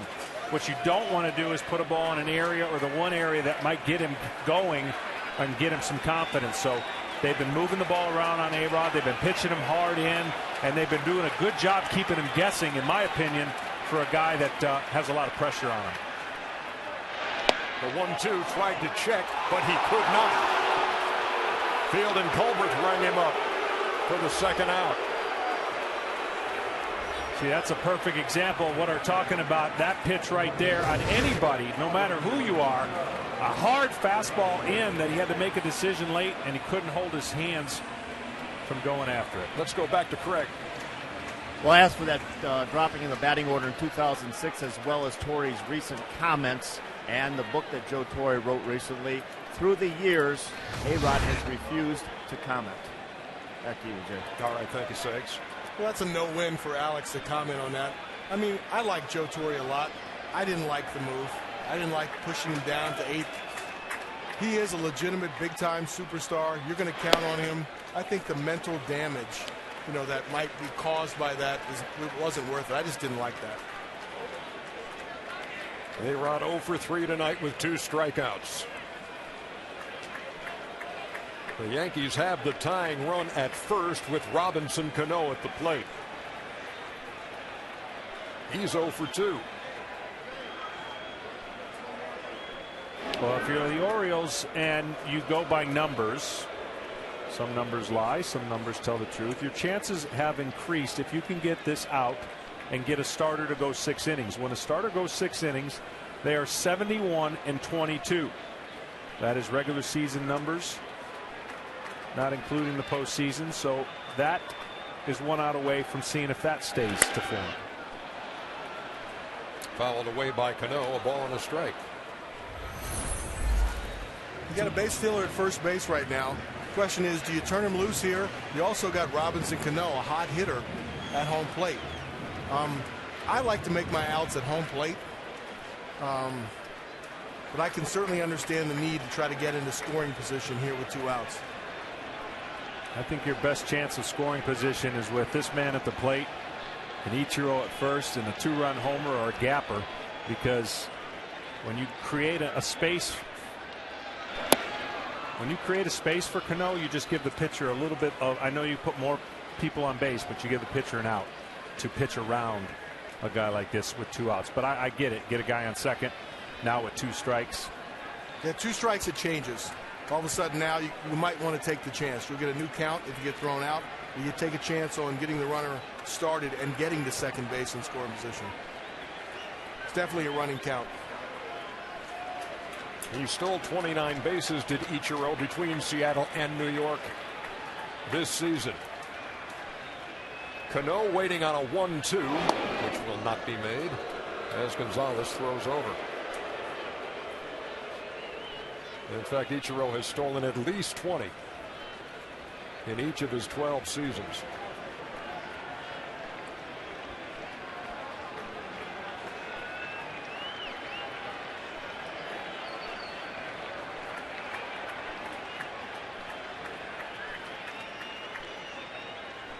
Here comes the 1-2 pitch. And Robinson Cano goes down swinging to end the Yankees' 6th. It's a 1-run game.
here's a look at our upcoming schedule, brought to you by Miller 64. Tomorrow will be Game 4. Just don't know exactly what time yet. Depends on how many games are played. And Game 5 would be Friday here in the Bronx if necessary. Top of the 7th, Ryan Flaherty, who homered in the 3rd. Leading it off here in the top half of the 7th. He's homered, so has Machado. It's so interesting to me, the postseason. CC Sabathia made one bad pitch. It resulted in 2 runs. He was able to pitch his team to victory. Andy Pettitte really only made one bad pitch. It resulted in 2 runs. Unfortunately, they weren't able to tie the game up. It resulted in the loss. And here you've got 2 pitchers combined have only made 3 bad pitches. Fouled out of play by Flaherty. Even though you're going to get away with bad pitches that don't get shown, you know, I mean, a pitch here or there, but the 2 home runs were on pitches that were fat over the middle of the plate. First pitches. Been aggressive. This has been aggressive offensive attack type. Get the pitchers early. And then Baltimore's case, 2 times they hit it over the fence. To second, where Robinson Cano throws him out. But there's also been a lot of soft outs. I mean, not a lot of tough plays. A lot of balls that were either breaking bats, hit back to the pitcher. A lot of ground outs here to the second baseman. And when these pitchers are on, that's what you're going to get. And you just got to wait and be patient enough to hit a pitch that's up in the zone, which they rarely do. So you got to have patience. Yeah, the big shots have come from the 8 and 9 hole for Baltimore. Flaherty in the 3rd, and this guy, Manny Machado, the 20-year-old, in the 5th. And he takes outside. Here it was leading off the 5th. Yeah, that ball just had no turn at all, no left to right. That's called a cement mixer. That one stays in the middle of the zone. The first pitch he threw to him had a little more bite to it. Ball and a strike. Hey, Cal, let's put that Joe Torre story to bed here real quick, because you talked about him and A-Rod and the demotion to the 8 hole back in 2006. Well, if there's some sort of discipline or something that Joe wanted to do, I would have rather him take him all the way out of the game than demote him to 8th in the lineup. Plus, maybe I'm still mad at Joe Torre for hitting me 8th in my last All-Star game. not that left any lingering effect on you. Machado pops it up. Over there near the railing. Will it stay in? Chavez makes the play. Let us check in once again with Matt Weiner.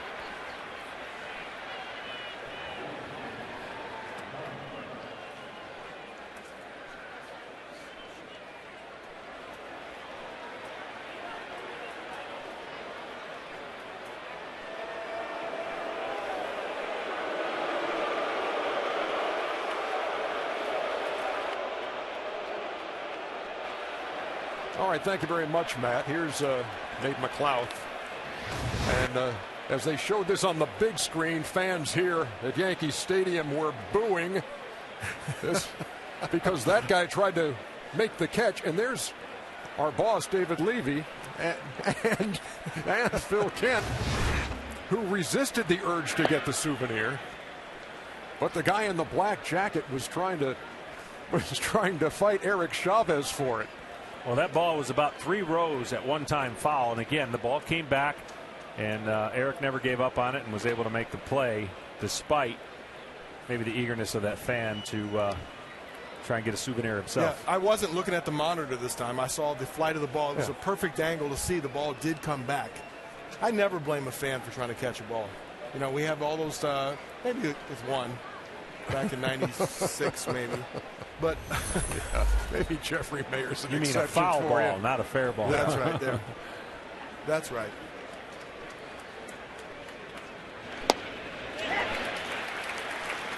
One thing you always wonder about when you do a game like this where the Turner executives are in attendance is if our producer Glenn Diamond is going to show them. Now this one, it was part of the play. So 2 birds with 1 stone. 2-2 pitch with 2 out. McLeod takes it. Count is full. Well, it certainly would have been publicity. Maybe not the one you want, but it would have been publicity. Nate McLeod waits on a payoff pitch. And there's another one of those plays, John. 3 up and 3 down in the 7th. Oh. Now Glenn's going for brownie points.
Seventh inning stretch here in the Bronx in a 2-1 game. Orioles leading the New York Yankees in pivotal game 3 of this American League Division Series. Ernie Johnson, Cal Ripken, and John Smoltz. Story of this game, Miguel Gonzalez. Here's another rookie getting it done for the Baltimore Orioles.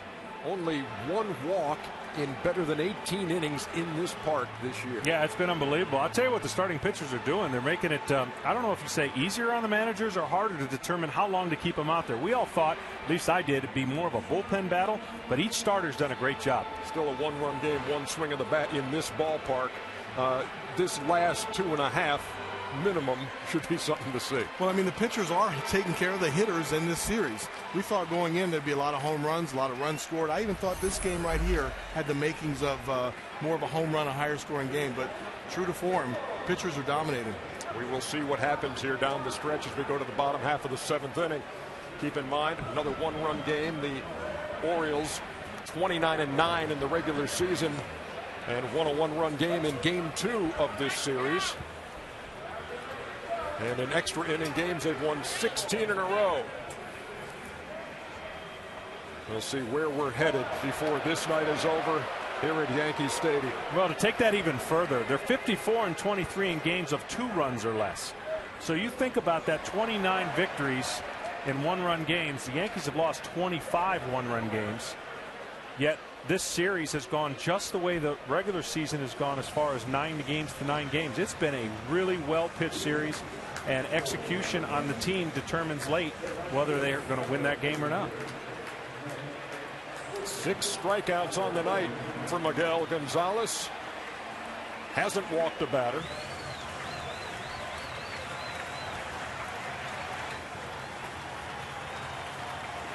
And he has allowed 5 hits. One of those to the guy who leads it off here in the 7th, Nick Swisher. He singled in the 2nd and was erased in a double play. Derek Jeter has the only RBI for the Yankees tonight, triple in the 3rd.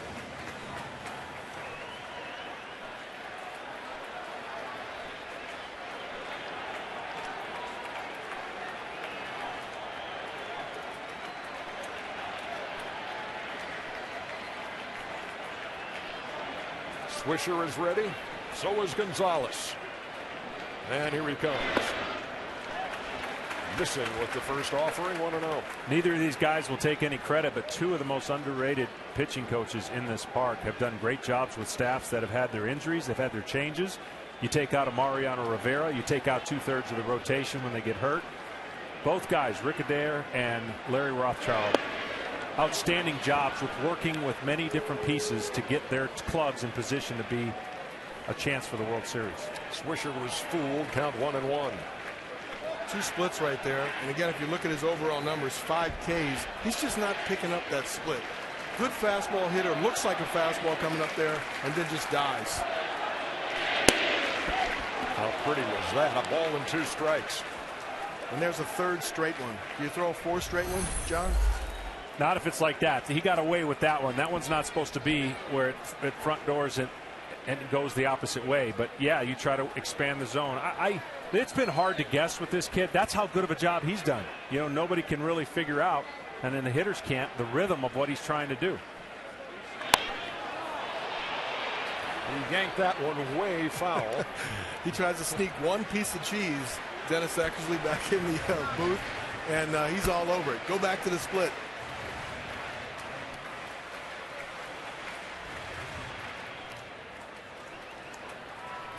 Swisher, Teixeira, and Granderson scheduled here in the 7th.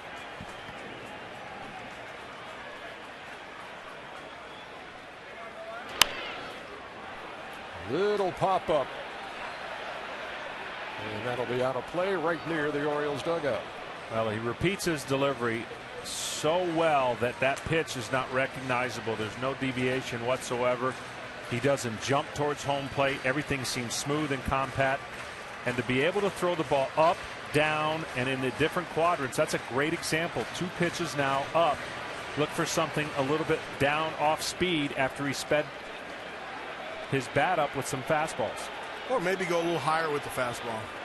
You run a risk by not getting it up there. And he struck out Swisher for the first out of the 7th. 3 consecutive strikeouts for Gonzalez, who will become a legend this October. Cast your postseason vote at MLBFancave.com. It's one of those innings you really want to watch the starter, Miguel Gonzalez. Opponents hit .419 against him in the 7th inning this year. And in one of those starts here at Yankee Stadium, he gave up back-to-back home runs to Chavez and Ichiro. That last pitch he struck out Swisher on. Tight slider in under his hands. Not really giving him any looks of that previous at-bats. Great time to pull it out. I was thinking the same thing. That was a surprise pitch to Nick. He was thinking, okay, fastball, split, uh-oh, breaking ball. Well, that's the first one that came in towards him. Everything was going away. Even the curveball goes straight down. Split goes away from him. Fastball stays on its plane. That one looked like a fastball, and he cut it in hard. Teixeira to center. Adam Jones makes the play for the 2nd out.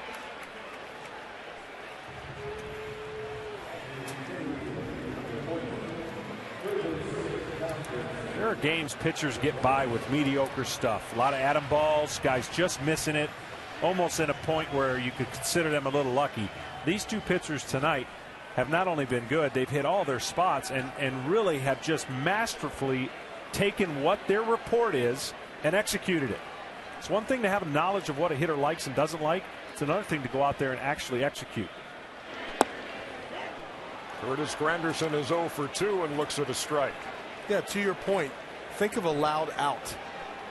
Hasn't Can you think of one? Hardly any. And Jeter's would have been the loudest out, but he got a triple out of it. No balls and 2 strikes. Granderson 1 for 9 in this series. He could go with 3 different pitches right here. Curveball, split, and a fastball. Wow. An impressive outing for Gonzalez. And they're restless in the Bronx.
We make our way to the top half of the 8th inning.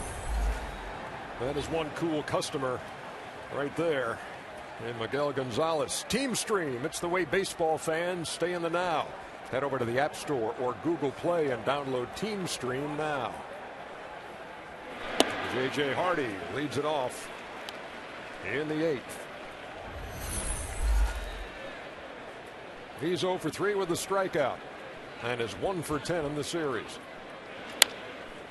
Rounded up toward third. Easy play for Chavez, 1 down. Just seeing him walk off the mound, getting pictures of him in the dugout, I can't help but think, you're in AAA, you're pitching long relief. How do you forward think this at all? How do you go, this is what's going to happen? I'm going to make my way up there. I'm going to pitch out of the pen because they needed some long relief. I'm going to work my way into a spot start in Anaheim. I'm going to go on a great stretch, and I'm going to shut the Yankees down for 7 innings. It just doesn't work that way. Great job by him. I'm sure there were a lot of steps along the season that he wants to pinch himself and say, is this really happening? this is probably the biggest one. He's trying not to crack a smile, but there it comes right there. He knows. I mean, that's not greater feeling as a pitcher when you know your work is done and you delivered at the time your team needed in a crucial game 3. He showed no emotion whatsoever, and this is going to be an anxious 2 innings for him, but a very, very gratifying feeling to know that he came into a hostile environment and kept the crowd quiet. That's exactly what he did, was keep the crowd quiet. Got a couple of relievers up in the Oriole bullpen. Darren O'Day, Ryan Mattis, who are the guys who have really done solid work out of the Oriole bullpen in this postseason, starting with that wild card game against Texas. 2 balls and a strike to Chris Davis.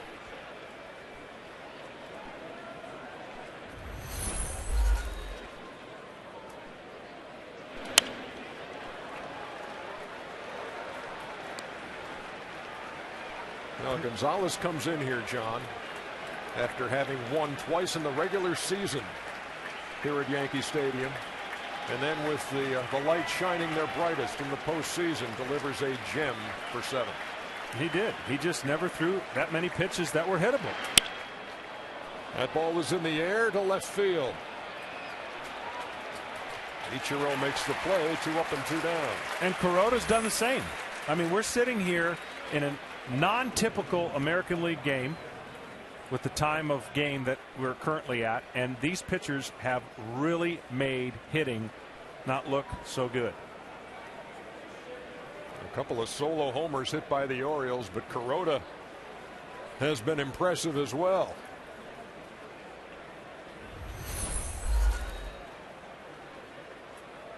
And here's Adam Jones. You know, coming into the series, you might have given the edge to the Yankees in their starting ERA. And you might have given the edge slightly to Baltimore in their bullpen overall from what they've been able to accomplish.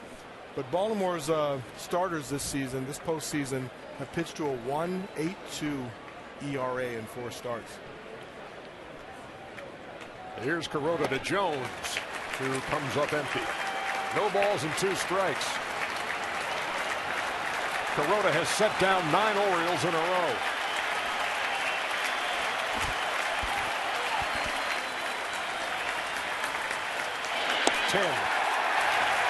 We head to the bottom half of the 8th.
Johnson. Tonight's Goodyear superior performance. Well, when you look at this series, Brian Mattis, who has come on the left-hander to get out some big left-handed hitters, starting with Josh Hamilton in the wild card game against Texas, who's brought in to face Robbie Cano, John. Yeah, that may not look like a lot of work, but that was yeoman's work. The fact that he had to get huge outs in key situations, and that's all this team has done. Baltimore's bullpen has been relentless. They've got situational guys, and of course they've got the back end guy in Jim Johnson. You see the defensive changes for the Orioles. Endy Chavez is in right. Robert Andino is at second. Darren O'Day comes out of the pen to face Russell Martin here in the bottom half of the eighth.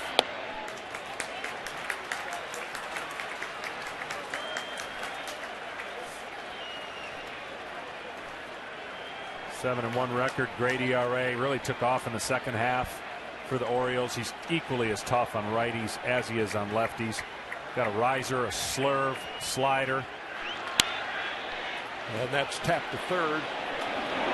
Easy play for Machado, one down. And you saw in those numbers too, O'Day has been in every game now that the Orioles have played in this postseason. I mean, this game has only had one heartbeat inning, bases loaded, that Kuroda easily got out of. I mean, those are tough scenarios in the postseason. We haven't had any. It's been 2 solo home runs, been a man on third with 2 outs. It was about the only other scenario that New York put on Mr. Gonzalez. So Yankees are going to certainly have to rally, get some runners on base, and make Buck Showalter's decisions on what he does in the bullpen from here on in a little bit more tougher. Right now it's been easy. Jeter on deck. Eric Chavez at the plate. He's 0 for 2 with a ground out and a strikeout.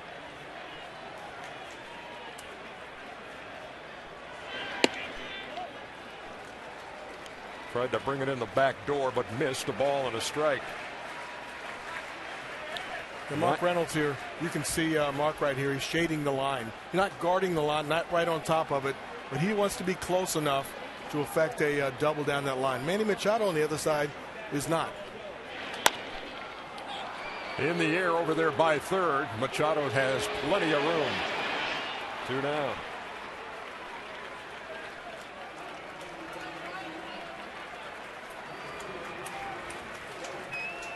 And that brings up Derek Jeter there in the eighth. In the first, he fouled that pitch right off the top of his foot, Cal. Yeah, he's already had a little bit of problem with that, but that doesn't make it. And you can really see this is where adrenaline would take over on that double play. He couldn't even get down there to break up the double play. He's a gamer. We all know that, and he'll get through, and he might surprise us with that patented Jeter jump play. But certainly, you know, he's bothered. It's got to affect him hitting. It's got to affect him in the field. He bats with 2 down here in the eighth, and the Yankees down by 1. Darren O'Day to the plate as a strike called. And the thing about the last month of the season too, guys, was when he was bothered by the left ankle, Joe Girardi would always ask him, hey, how you feeling today? You okay? Oh, I feel great. So that was the pat answer from the captain to the manager. Even when it was obvious that things were not, quote, great. And you see him come up a little gimpy on that swing and a miss. 0-2. All right, Ernie. If I told you as we watch this replay and you're not being able to get down on that front foot, if I told you one team had 129 pitches out of the pen and the other had 17, which team would be winning? Exactly. That's exactly what's happened. New York's only had 17 pitches out of their pen at this current pace, down 2-1 in a 1-1 series. That doesn't seem like the right formula. And 129, now 130 pitches for the Orioles pen. Yeah, and all 17 of those pitches out of the pen by one guy, David Robertson. I'm still wondering how you guys count up all those pitches so fast. That's our statistician, Hal Galima. It's a ball and 2 strikes. Your point well taken, though.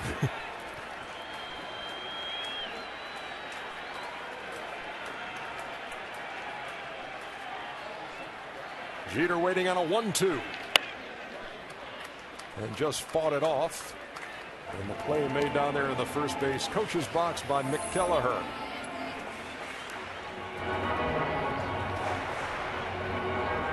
Rafael Soriano up in the Yankee pen.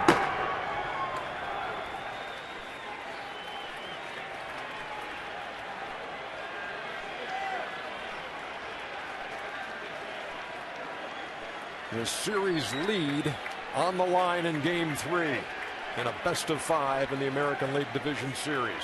And the Yankees down 2-1 here in the 8th. And somehow Jeter stayed alive. Well, I tell you, he is jumping around on that ankle. Well, he's thrown 2 heaters now, and if he could start one in and throw that frisbee, that would give, I think, Jeter a little bit of a hard time recognizing on which pitch is coming. You've got to be able to break this ball at the hitter. Sometimes you sweep it too far away and the hitter recognizes it's away from the zone. We'll see what they decide to go with. That'd be a risky pitch for me to throw a hanging breaking ball. Potentially. He checked his swing. That's a safer version for me. Start it on the middle of the plate and try to get him to swing off the plate. Yeah, what I mean is he's coming sidearm, which looks like it to the hitter that he's starting it at you, and sweep it. He's going to sweep that pitch, as you saw right there. There's a slower version, a tighter version, and then there's that hard fastball that he rides up. Breaking the plane off of where the last fastball is on a traditional over-the-top guy. This is a guy that throws down, and the angle's going to be different that the hitter sees. 2 balls, 2 strikes, 2 out.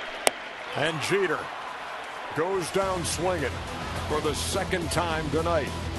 We head to the 9th at Yankee Stadium.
Yankees, Derek Jeter, his night is through as Jason Nix moves to short in the top half of the 9th inning. Orioles haven't had a hit since the leadoff home run in the 5th by Manny Machado, which broke the 1-1 tie. And here's Matt Wieters.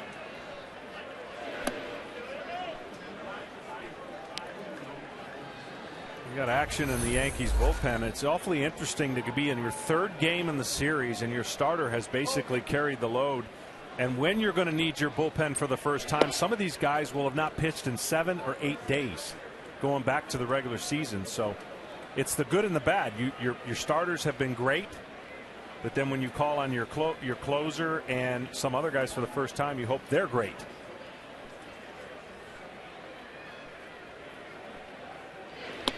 Wieters takes a strike. 2 balls and 1 strike. One of those throwing is a left-hander, Boone Logan. Led the American League with 80 appearances. And the other, Rafael Soriano.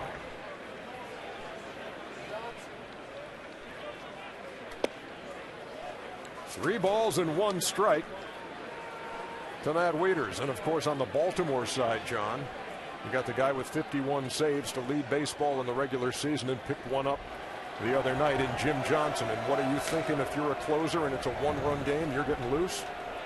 I'll tell you right after this. Line drive, and Mark Teixeira is so smooth over there at first, made it look easy. You're going, come on, boys, get a couple runs.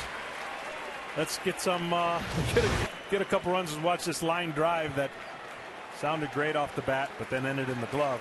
No, I mean, you're focusing on your task. You don't mind a run or two, but you know when you come into this park, is there going to be another pitching change? You got to get it done.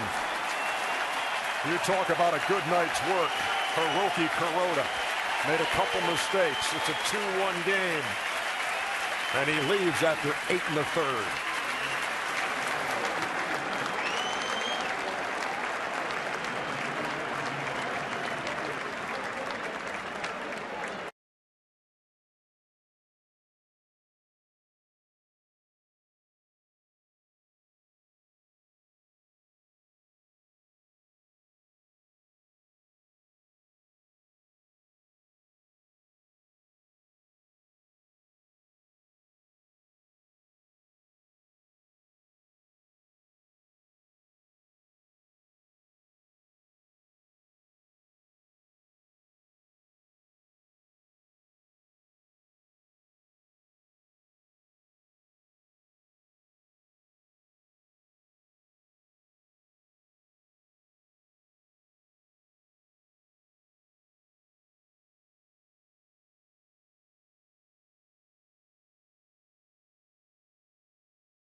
And speaking of tonight's pitching stats, as we just were, tonight's relief pitcher profile is brought to you by the Droid Razor M by Motorola.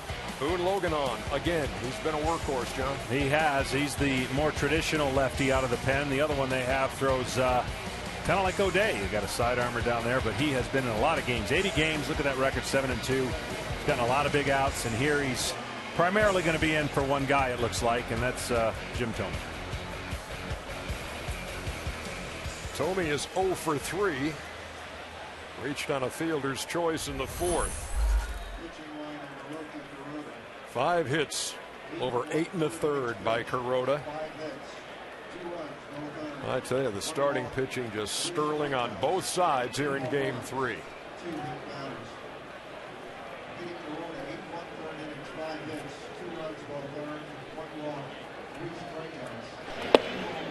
Thome takes a pitch outside, 1-0. It's interesting how different series take the shape of different forms. You've got San Francisco, Cincinnati. Starters aren't going too long with the exception of Arroyo. You got here, there's no evidence of bullpen work at all. Starters have been dominant. And each manager's going to feed off of what they have to do and gives them the best chance to win the game in this series. It doesn't mean it would continue. Game 1 was 2-2 going to the 9th. Game 2, 3-2 going to the 9th. Tonight, 2-1 in the ninth. Of course, the Yankees broke it open in the ninth in game one. Orioles held the lead in game two. And yet to be determined what happens here at Yankee Stadium in game three.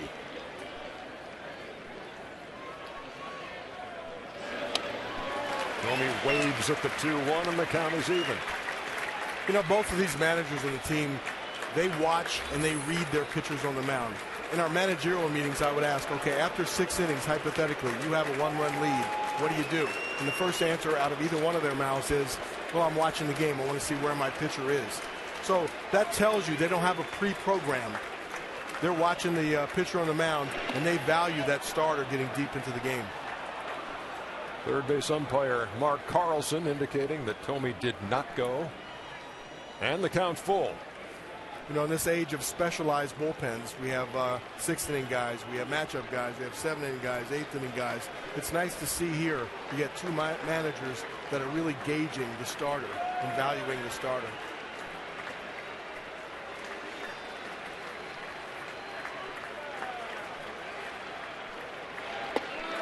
And Logan got Thome. 2 down in the ninth.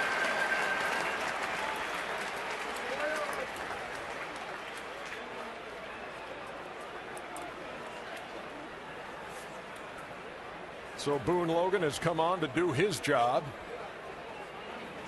Got Jim Thome. As Joe Girardi goes to the pen again. And we'll be back.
This copyrighted telecast is presented by authority of the Office of the Commissioner of Baseball and may not be reproduced or retransmitted in any form, and the accounts and descriptions of this game may not be disseminated without express written consent.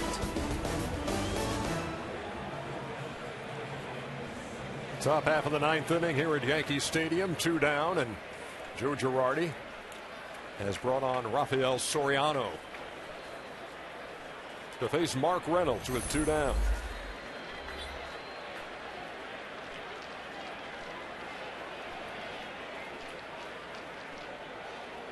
You see the 42 out of 46 in save opportunities. The Yankees down in this one 2-1. And he throws a strike to Reynolds. It's interesting with Soriano. Two things you couldn't have foreseen happen. He came over here to set up for Rivera and then had to become the closer for his injury. Tampa loses Soriano. Fernando Rodney becomes their closer. Both teams have a pretty darn good closer. Field and Culbreth says that Mark Reynolds checked his swing, and it's 1-1.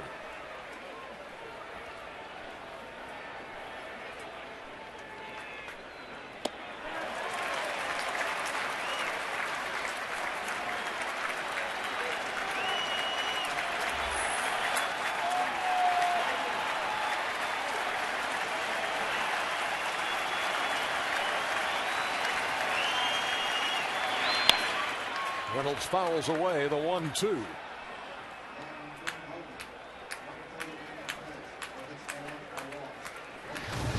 John, you mentioned Big Mo, Mariano Rivera.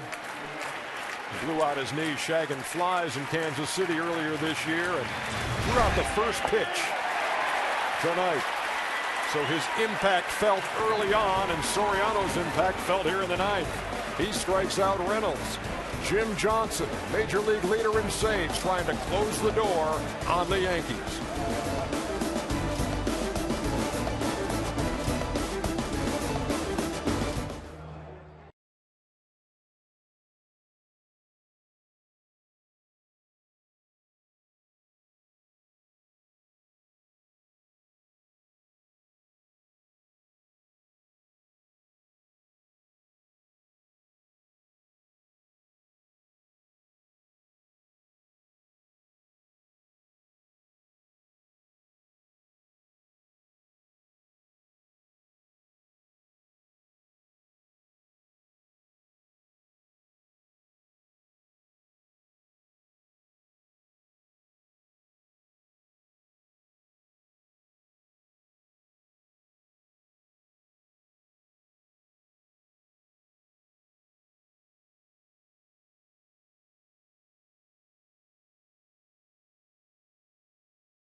Bottom of the ninth, Jim Johnson, 51 saves in the regular season.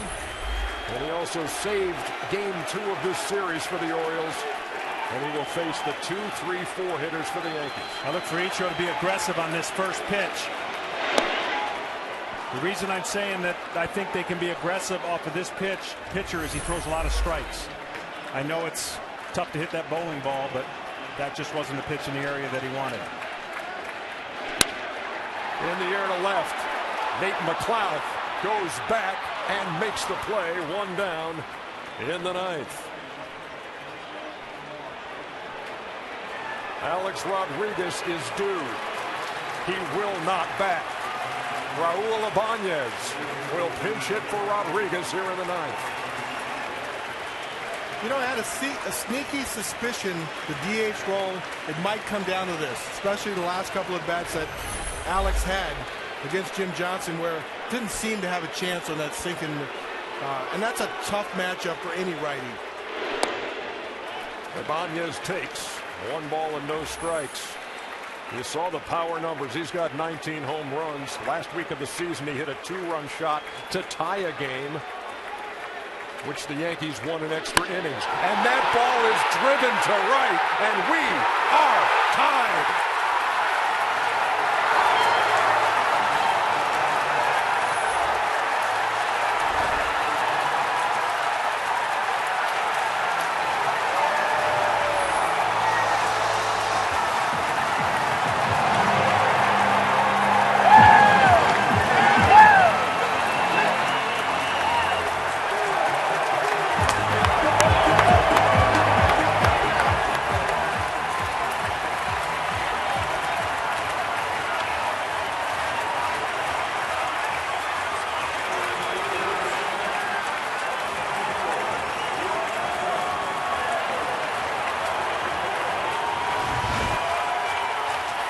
Well, this is a sinker that is right down the middle, and his swing's almost tailor-made for a ball up over the plate, uppercut swing. He just sits back, and this is the first time the crowd has had a chance to erupt.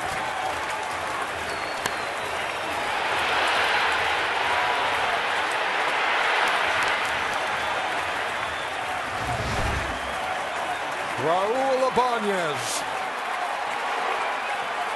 has sent him into a frenzy here at Yankee Stadium. 2-2. And here's Robbie Cano.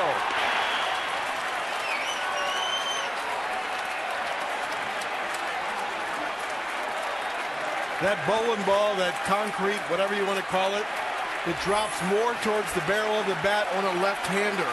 And the left-hander can leak a little bit. A right-hander has no place to go. No balls and 2 strikes to Cano. And this moment to go is Ibanez with the curtain call. Hitting for Alex Rodriguez in the 9th inning and delivering.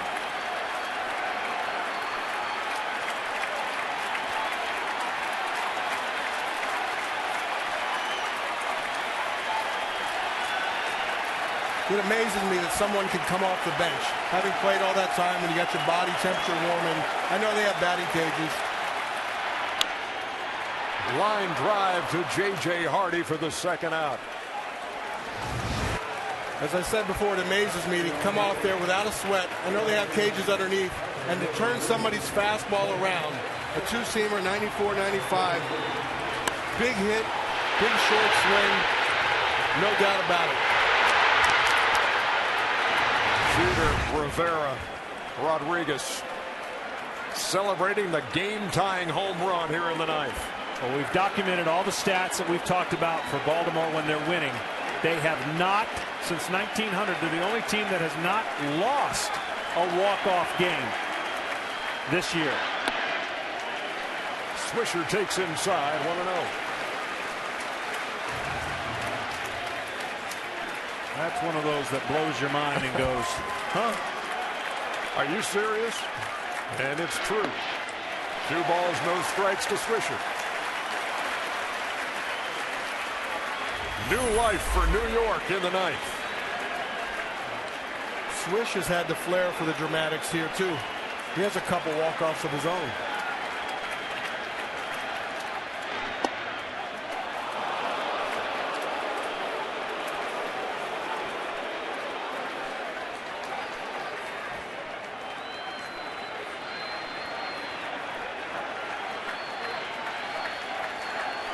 Jim Johnson to the plate.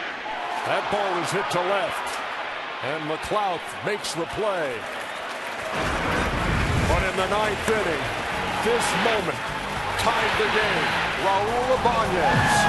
We are going to the 10th.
Anya's pinch hitting for Alex Rodriguez. Delivers a solo home run, and this was the reaction in the Baltimore dugout. It seemed like not much of a reaction, but that's huge for Buck. Buck saw it. He walked down in there. That's a big reaction for Buck. Robert Andino swinging at the first pitch and leads off the 10th with a single.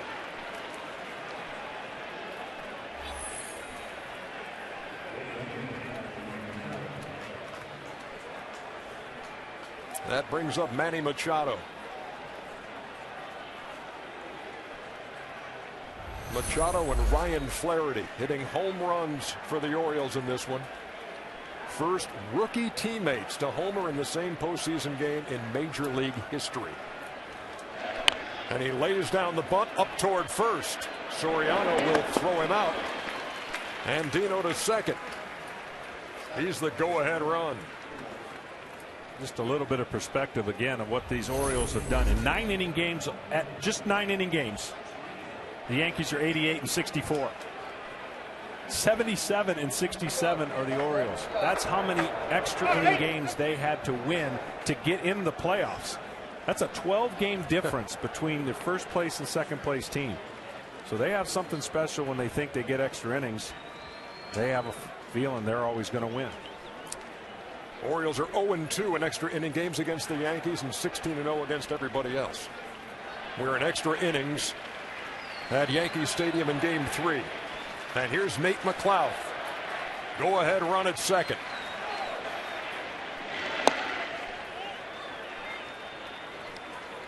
McLouth is 2 out of 4.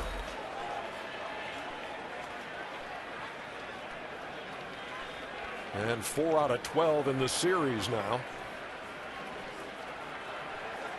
He's knocked in 2 runs in the series and has a chance to do more damage with Andino out there at second. And now Mark Teixeira, Robbie Cano are waving for time because we got some litter blowing around in the infield and outfield. You know, even with the litter, I wasn't sure that Soriano was really getting comfortable on the mound. You see him? He was kicking the rubber, putting his foot down in front. Anything to that? Just coming in. Well, I think, you know, definitely trying to make sure you know what you want to do, and pitch selection, you start going through your Rolodex in your mind what you're really trying to do to accomplish get it out. So do you slow things down by being more deliberate at this moment? Only time you do that is when you're unsure or if something doesn't seem right. And you know, it could be the wrong pitch, but the best pitch is a committed pitch. Yeah. And if you're not committed, then there's not too many good things that usually happen. Hitters count 2-0. McLouth waiting on Soriano. 3 balls and no strikes.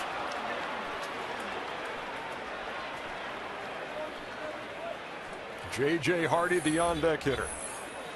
That's very true. You should be committed as a hitter, too. I'd rather be 100% wrong and swinging a bad pitch than be half right.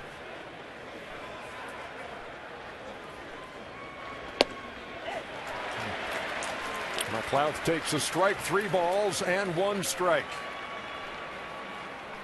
He took a strike. I'm just not sure it was a strike.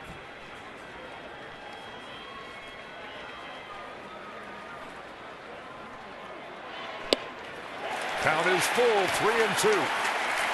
Soriano battling back.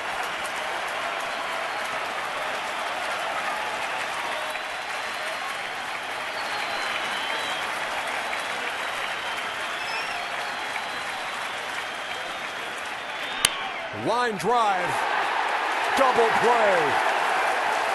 Jason Nix unassisted. We go to the bottom of the 10th.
apiece. Game tied at 2. And Mark Teixeira will lead it off against Jim Johnson. What's amazing is the fact that Johnson had not given up a home run to anybody on the New York Yankees playoff roster all season long. In this series, the 2 Yankee home runs have come off the guy on the mound here in the 10th. Russell Martin in game 1, Raul Ibanez in a pinch hitting role here in game 3. And here's Teixeira, who takes a strike 0-1. I'd be a little tempted to bunt here. This is where you could cross up the shift. They're playing you all the way back. They're inviting you to bunt. You need to get a runner on. I know Mark has the ability to end it with one swing, but I'd be tempted. A lot of wide open spaces over there on the left side. Machado, the third baseman, is playing where the shortstop would. You got 3 infielders on the right side. A ball and 2 strikes. Well, what's interesting about how he gets a job done versus how some other power pitchers get the job done, you can override the strike zone with power. You have to have freedom with a sinker. In the air, shallow left. McClout in and makes the play, 1 down. And what I mean by that is he's pitching to contact. He has not struck out a ton of guys during the year. There's no level he can go. He's not going to ride it up there at 98 and get it to sink more. He has to have freedom that he's going to throw the ball without pulling the sinker. And these kind of pressure situations and these kind of games are so much different than regular season. All you need is tension to pull that thing, and it creates not the heaviness that a sinker ball needs to have, because he does pitch to contact. Here's Granderson. Well, let me ask an obvious question. A sinker baller has adrenaline going and he wants to push. If he powers through that, throwing the ball harder, the sinker doesn't sink. It's going to flatten. It's not going to be as late life, and not going to look like a right-handed split finger. The 1-0. Granderson takes 2 balls and no strikes. He's 0 for 3 on the night. Couple of strikeouts and just 1 for 10 in the series. He did hit 43 home runs in the regular season, tied for 2nd in the American League. Johnson threw a fastball there for a strike, 2-1. And I would argue there's no regular season game short of winning your division or getting in the playoffs that duplicates this environment. So there's no way to have that pedal, if you will, step all the way down on the gas until you actually go through it. Breaking pitch over, count even. And that's the real value of postseason experience. Kind of understanding how you play in this environment.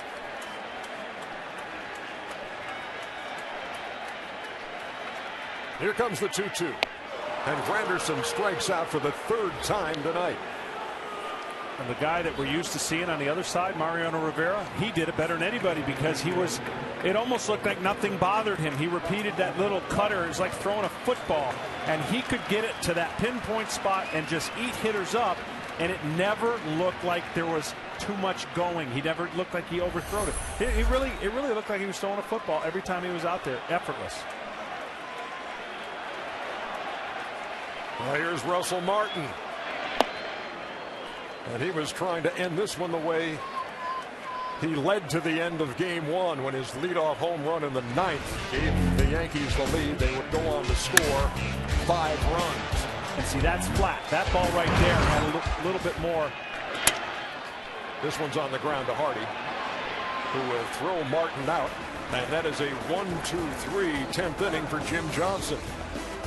We move on.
How tough and tight has this series been?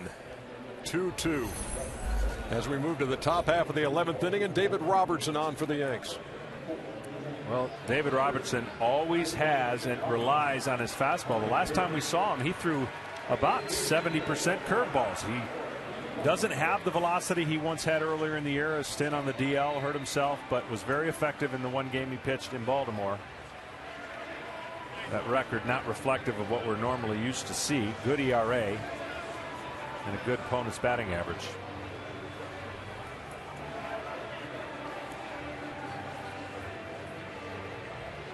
J.J. Hardy set to lead it off for the Orioles, and then Endy Chavez and Adam Jones. The 2, 3, 4 hitters in that Baltimore lineup. And Hardy is 1 for 11 in the series. It's kind of weird right now. No A-Rod, no Jeter looking down on the field. I think that's why this year Joe Girardi has done one of his best jobs managing, because the pieces have not all been aligned the way you typically think. You've got guys that have disappeared offensively. You have your pitching staff who's gone on the DL. You lose your closer. And they just have found ways to not only get in the playoffs, but have the best record in the American League. And I think a lot of credit normally doesn't go to a team that has a payroll like he has, normally with the stars that he has. But when you break it down, he did not have the type of year or team, but he found ways to get it done, as did Buck in the other dugout. So what do you expect from these two teams that have met 20 times, 18 in the regular season, 10 wins apiece, separated by 2 runs through the regular season, 99 to 97. And here we are, 2-2, top half of the 11th inning in a pivotal Game 3 in the American League Division Series. Here's Hardy. Robertson, the 4th New York pitcher. And Hardy swinging at the first pitch. Fouls it back. Kuroda went 8 1/3. It was brilliant. Miguel Gonzalez went 7 for the Orioles, the rookie. And he was outstanding. And now it's in the hands of the bullpens. Breaking pitch missed, ball and a strike.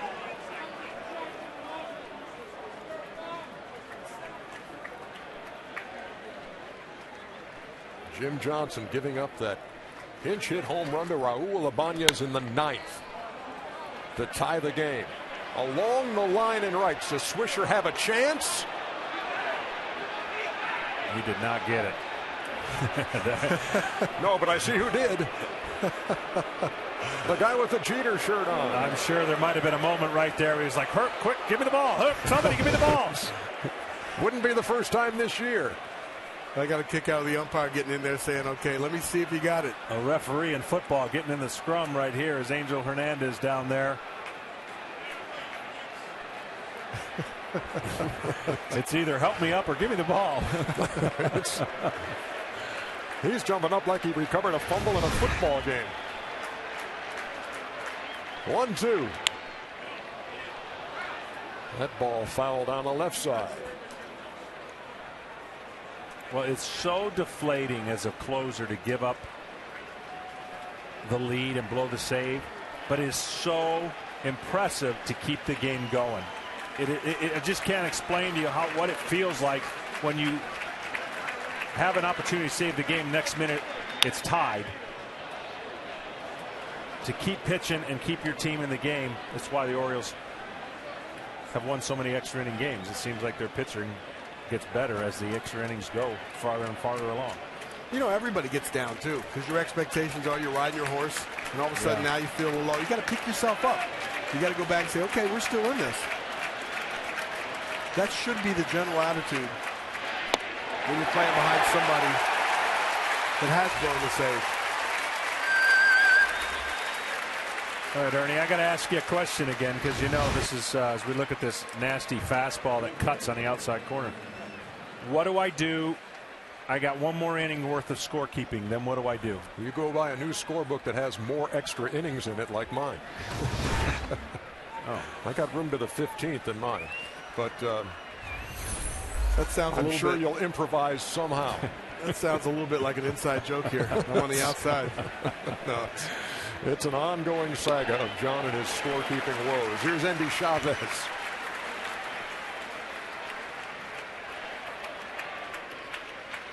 He came on as a defensive replacement for Chris Davis in right field.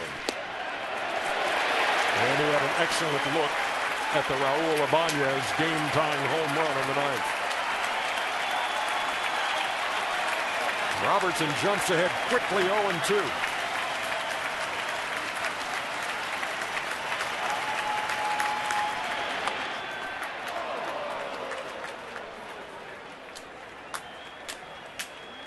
I guess that was a foul ball. Didn't look like it, though, did it? No.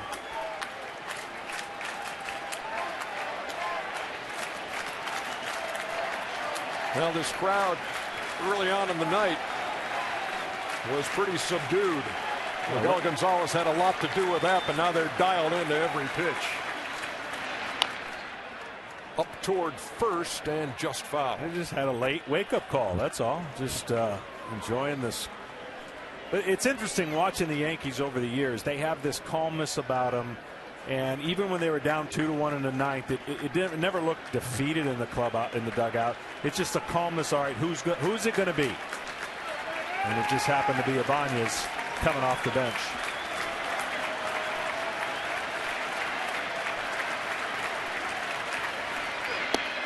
Chavez caught looking, 2 down in the 11th.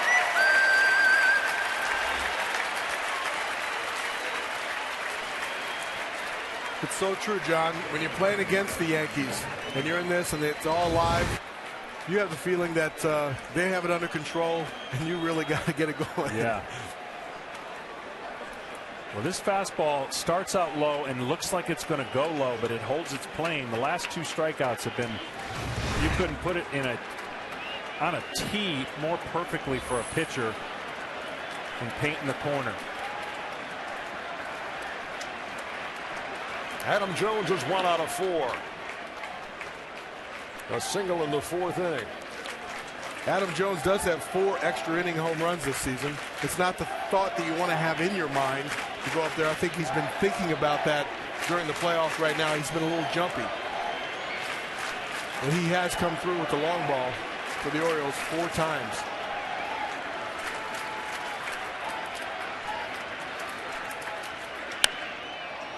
Jones goes the other way. All kind of room for Swisher. We're moving to the bottom half of the 11th.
As we make our way toward 11 o'clock in the East.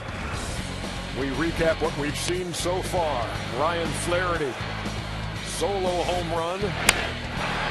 Derek Jeter, windblown triple, scored a run. Manny Machado, another rookie for the Orioles. Into the Oriole bullpen for a 2-1 lead, and in the ninth, Raul Ibanez pinch hitting for Alex Rodriguez ties the game at 2. In Game 3 of the American League Division Series, the winner moves to within a game of moving to the American League Championship Series. Best of 5.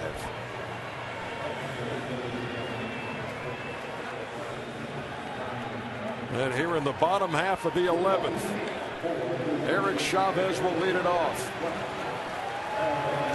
Ryan Mattis, the left-hander, is the new Oriole pitcher. Mattis has been unbelievable out of the pen so far. We showed him earlier. But this game is crucial in more than a couple ways, in the fact that the team that wins not only is one win closer to winning the series, but if you're New York, you guarantee CC Sabathia to pitch again. For Baltimore, it's just the next guy in line. So these are interesting strategies as you move forward and see who's got the advantage. In an ideal world, you want to win the next 2 games and have CC start in the next series, but it's been a great series, a great game, and we're in extra innings. Eric Chavez takes a strike from Mattis. 1-1. You know what's ironic is the Orioles have been chasing these Yankees for a whole month, and they get right there even to them, and then all of a sudden they think they're going to have a chance to take it past them, and then boom, the Yankees don't let them. Great point, Cal, because in that last month of the season, on 10 separate days, the Orioles were tied with the Yankees for the American League East lead, but never did the Yankees surrender the lead. They led about a game and a half, and then on the final night of the regular season expanded the lead to 2. And tonight, the Orioles were 2 outs away from taking the series lead when Ibanez struck. Yeah, well, it was also Ibanez that put the dagger in him when he had that home run in the 9th against Boston, when the Orioles had already won, and he hit that 9th inning home run to tie up the game. They won it in extra inning on his single through shortstop. So indirectly, his last 3 hits have been painful for the Orioles. First at bat of the night for Jason Nix, who came on for Derek Jeter.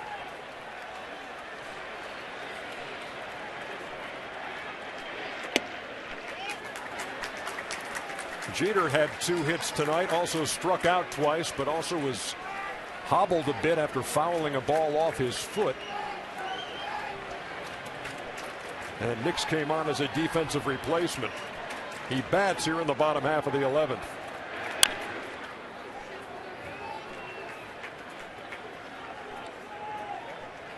Nix signed as a free agent in February of this year.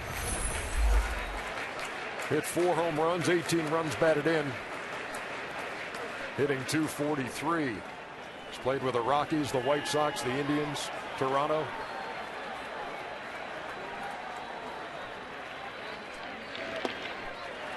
That's in the dirt. 2 balls and a strike.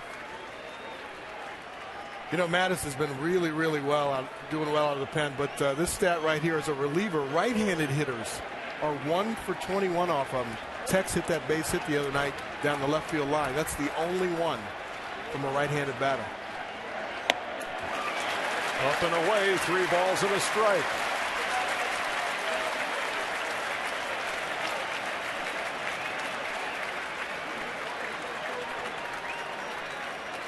Ichiro is on deck. Ibanez in the hole.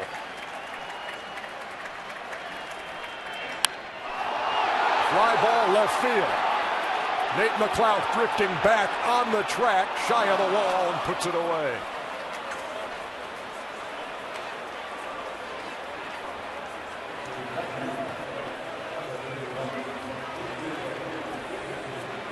He didn't miss that by much.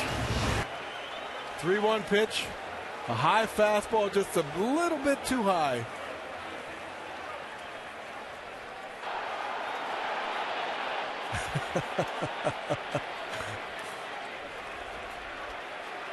Two up and two down. Trust me, as a pitcher, every time the ball goes in the air here, you're doing that a lot. Ichiro takes a strike, 0-1. Didn't have enough of the jet stream out in that direction. Yeah, the wind has actually picked up a little bit more since the game started. This ball's got a chance to stay in the way it's blowing. Machado near the dugout puts it away. A 1-2-3 inning for Brian Mattis. Don't go anywhere, folks. We're going to the 12th.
He was going to give them because they strike out too much.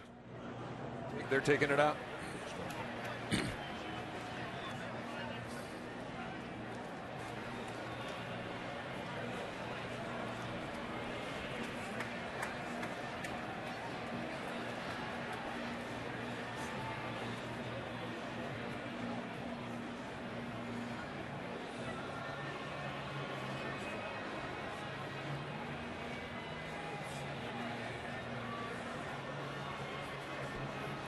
All right, thank you very much, Matt. We head to the top of the 12th. Matt Wieters will lead it off. Always these type of games get a kick out of now that I'm in this job. much easier to watch, yeah, isn't it? We're close to press row, and a lot of people have their stories written in the ninth inning, and you see them frantically changing on the computer and rewriting the stories. Just a little oddity that I picked up while we're up in this booth. that's just your broadcasting savvy. What a night this has been. Just been typical for the way this series has been and the way these teams have been all year long. Matt Wieters 1 for 12 in this series. He's 0 for 4 tonight. He's 1 for 16 in the postseason when you add that wild card win at Texas. He leads it off in the 12th against David Robertson. 3 for 9 against David Robertson with a home run. That would be 333, Ernie. 3 for 9. Is there anything he can't do? No, I don't use the blow dryer anymore. Or the hair dryer, sorry. Here comes the 1-0. 2 balls, no strikes. You know, debating up here, we're talking in the break about Joe Girardi using his starters into the 8th and how they haven't got work. They're lined up pretty good for a long extra inning game. Maybe a little bit better than the Orioles.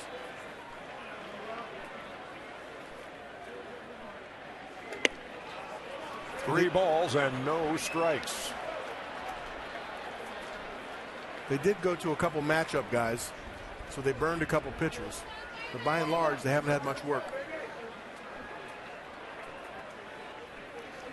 Derek Lowe is going to be their only long guy they have left. Wieters takes it's 3-1. Jim Thome on deck.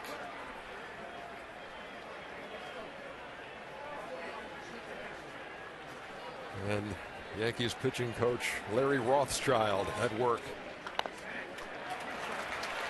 Wieters way out in front of that. 3-2. I always wish I knew what the percentage of 3-0 takes and then 3-1 swings at balls were. Seems like it's a higher percentage than you would think, because your patience to 3-0 take, and then you figure whatever I got 3-0, I'm going to get 3-1. The tendency is maybe to overswing. Although 3-0, he was 7 for 8 in the last 2 runs. years. I noticed that too. I was thinking, why didn't you take a hack there? On the ground to first. Teixeira will take it himself, one down.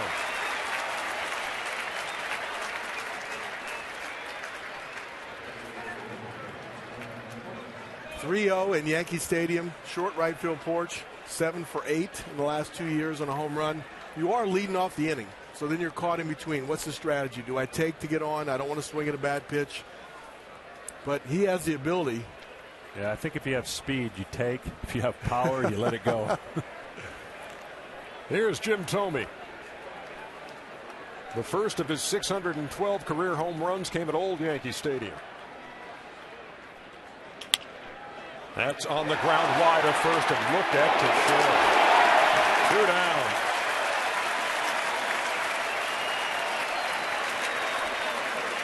There aren't many better over there at first.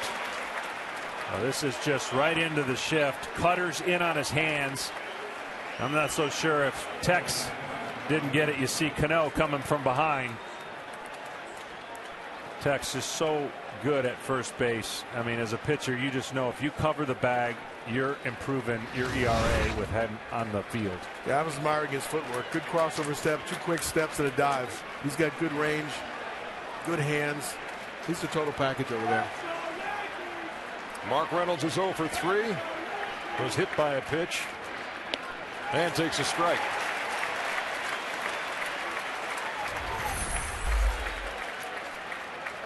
Last time he threw him 2 curveballs in Baltimore and then heated him up for, I believe, a strikeout. Starts him off with a curveball here. Got him buckling just a little bit.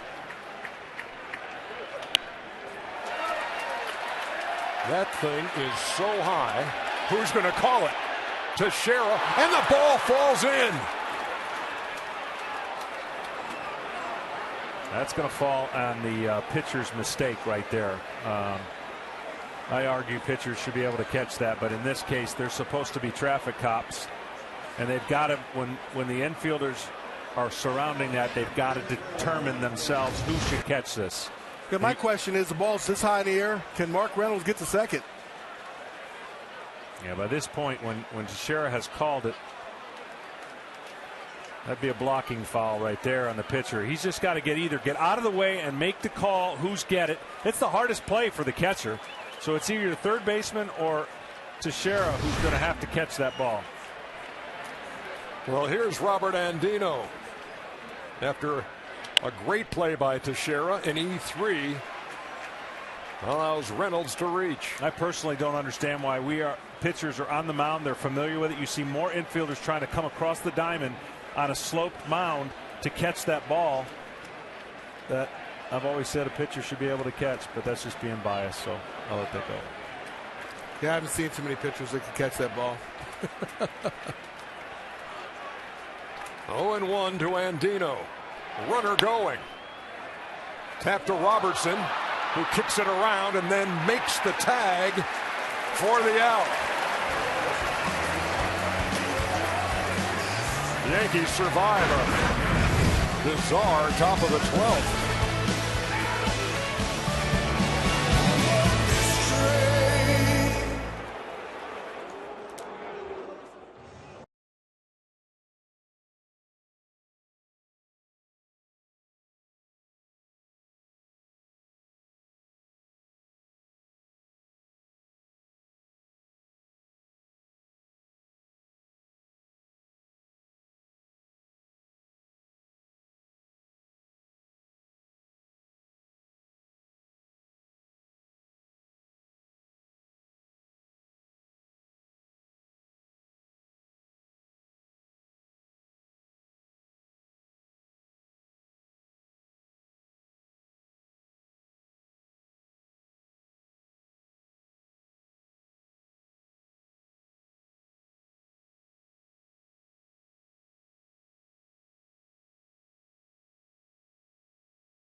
Talk about a guy with a flair for the dramatic. It has been Raul Ibanez.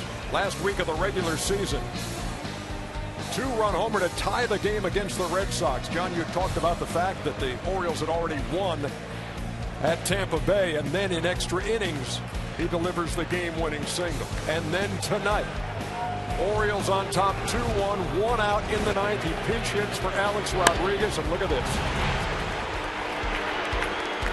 Game-tying homer, which has us going to the bottom half of the 12th inning.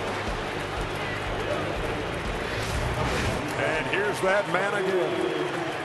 Well, Mattis got to get some breaking balls over.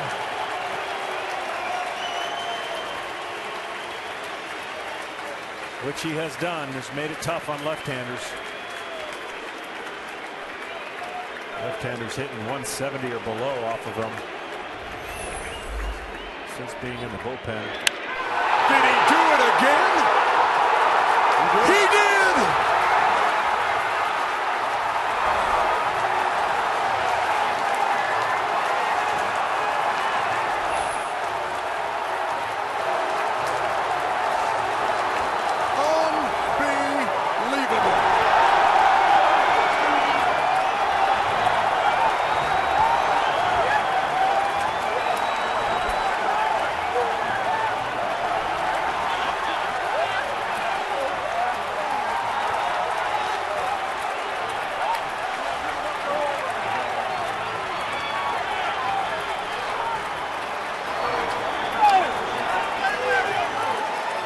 That's why he had to get a breaking ball over to him.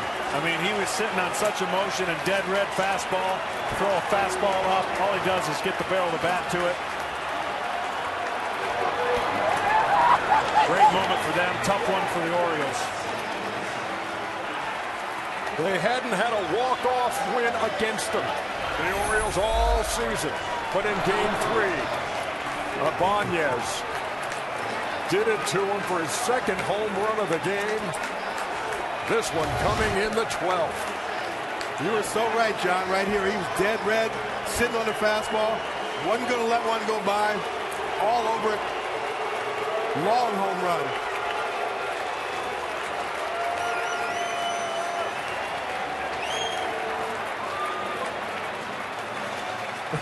Look at Big CC. Well, he knows he's guaranteed to pitch again, so.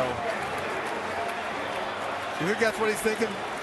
Well, I guarantee it's in the back of his mind. What a great win. What a great win for the Yankees. What a great ball game, period. The Yankees lead the series 2-1. Raul Ibanez, the hero, and he's with Craig Sager.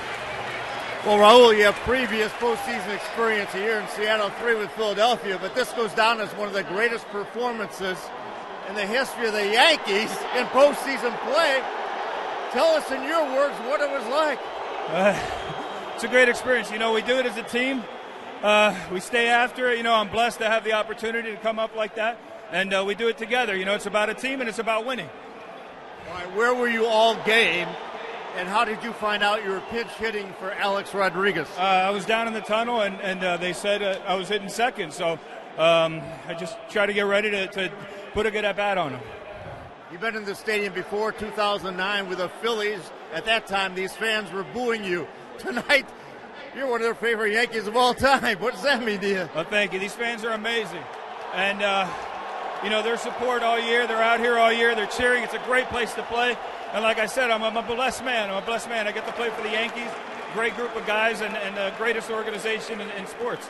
After you hit the home run in the 9th inning, you went down to the dugout. We saw A-Rod, Jeter, everybody patting you on the back. What did A-Rod say to you? He just said, great job. And, you know, A-Rod's a great teammate and a great team player. And he's the first one on the top step, you know, congratulating you. And like I said, it's about winning. You know, it's about the Yankees and about, you know, continuing. All right, you hit the home run in the 9th. That was spectacular enough. But then we go to the 12th. You do it again. What were you looking for? And did you have any idea you'd get that pitch? You know, I was looking for a good pitch to hit and trying to hit it hard somewhere, not trying to do too much. I was just trying to pop it and put a short swing on it. And fortunately for us, I got a pitch up, and it worked out for us. Congratulations, Raul, the hero tonight twice. Thank you. Thank you.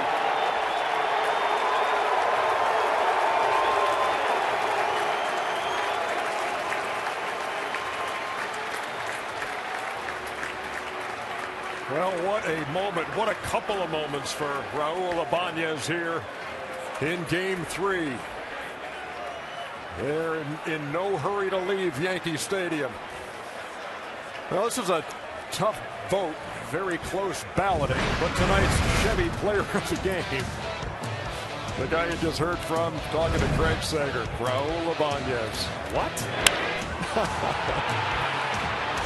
A home run in the 9th to tie it.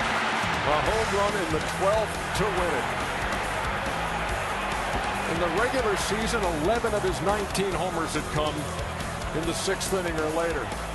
Tonight he hits 2 in the 9th or later.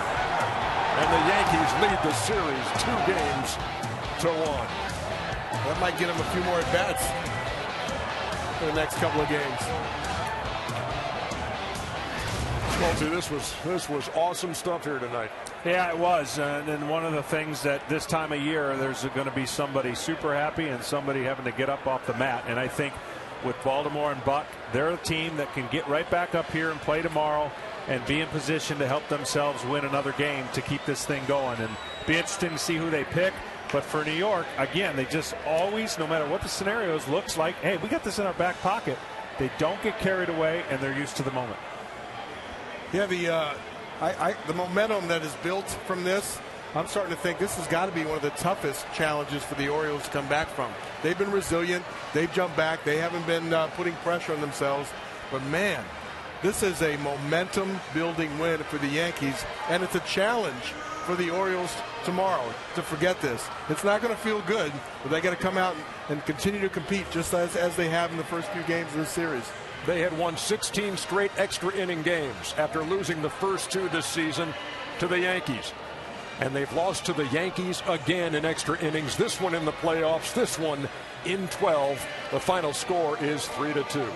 For John Smoltz and Cal Ripken and Craig Sager and the rest of the crew, this is Ernie Johnson bidding you a good night from New York.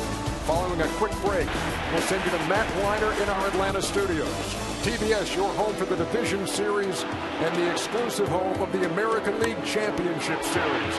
The Yankees are 1 win away from that round. In dramatic fashion, Raul Ibanez, the star of the night.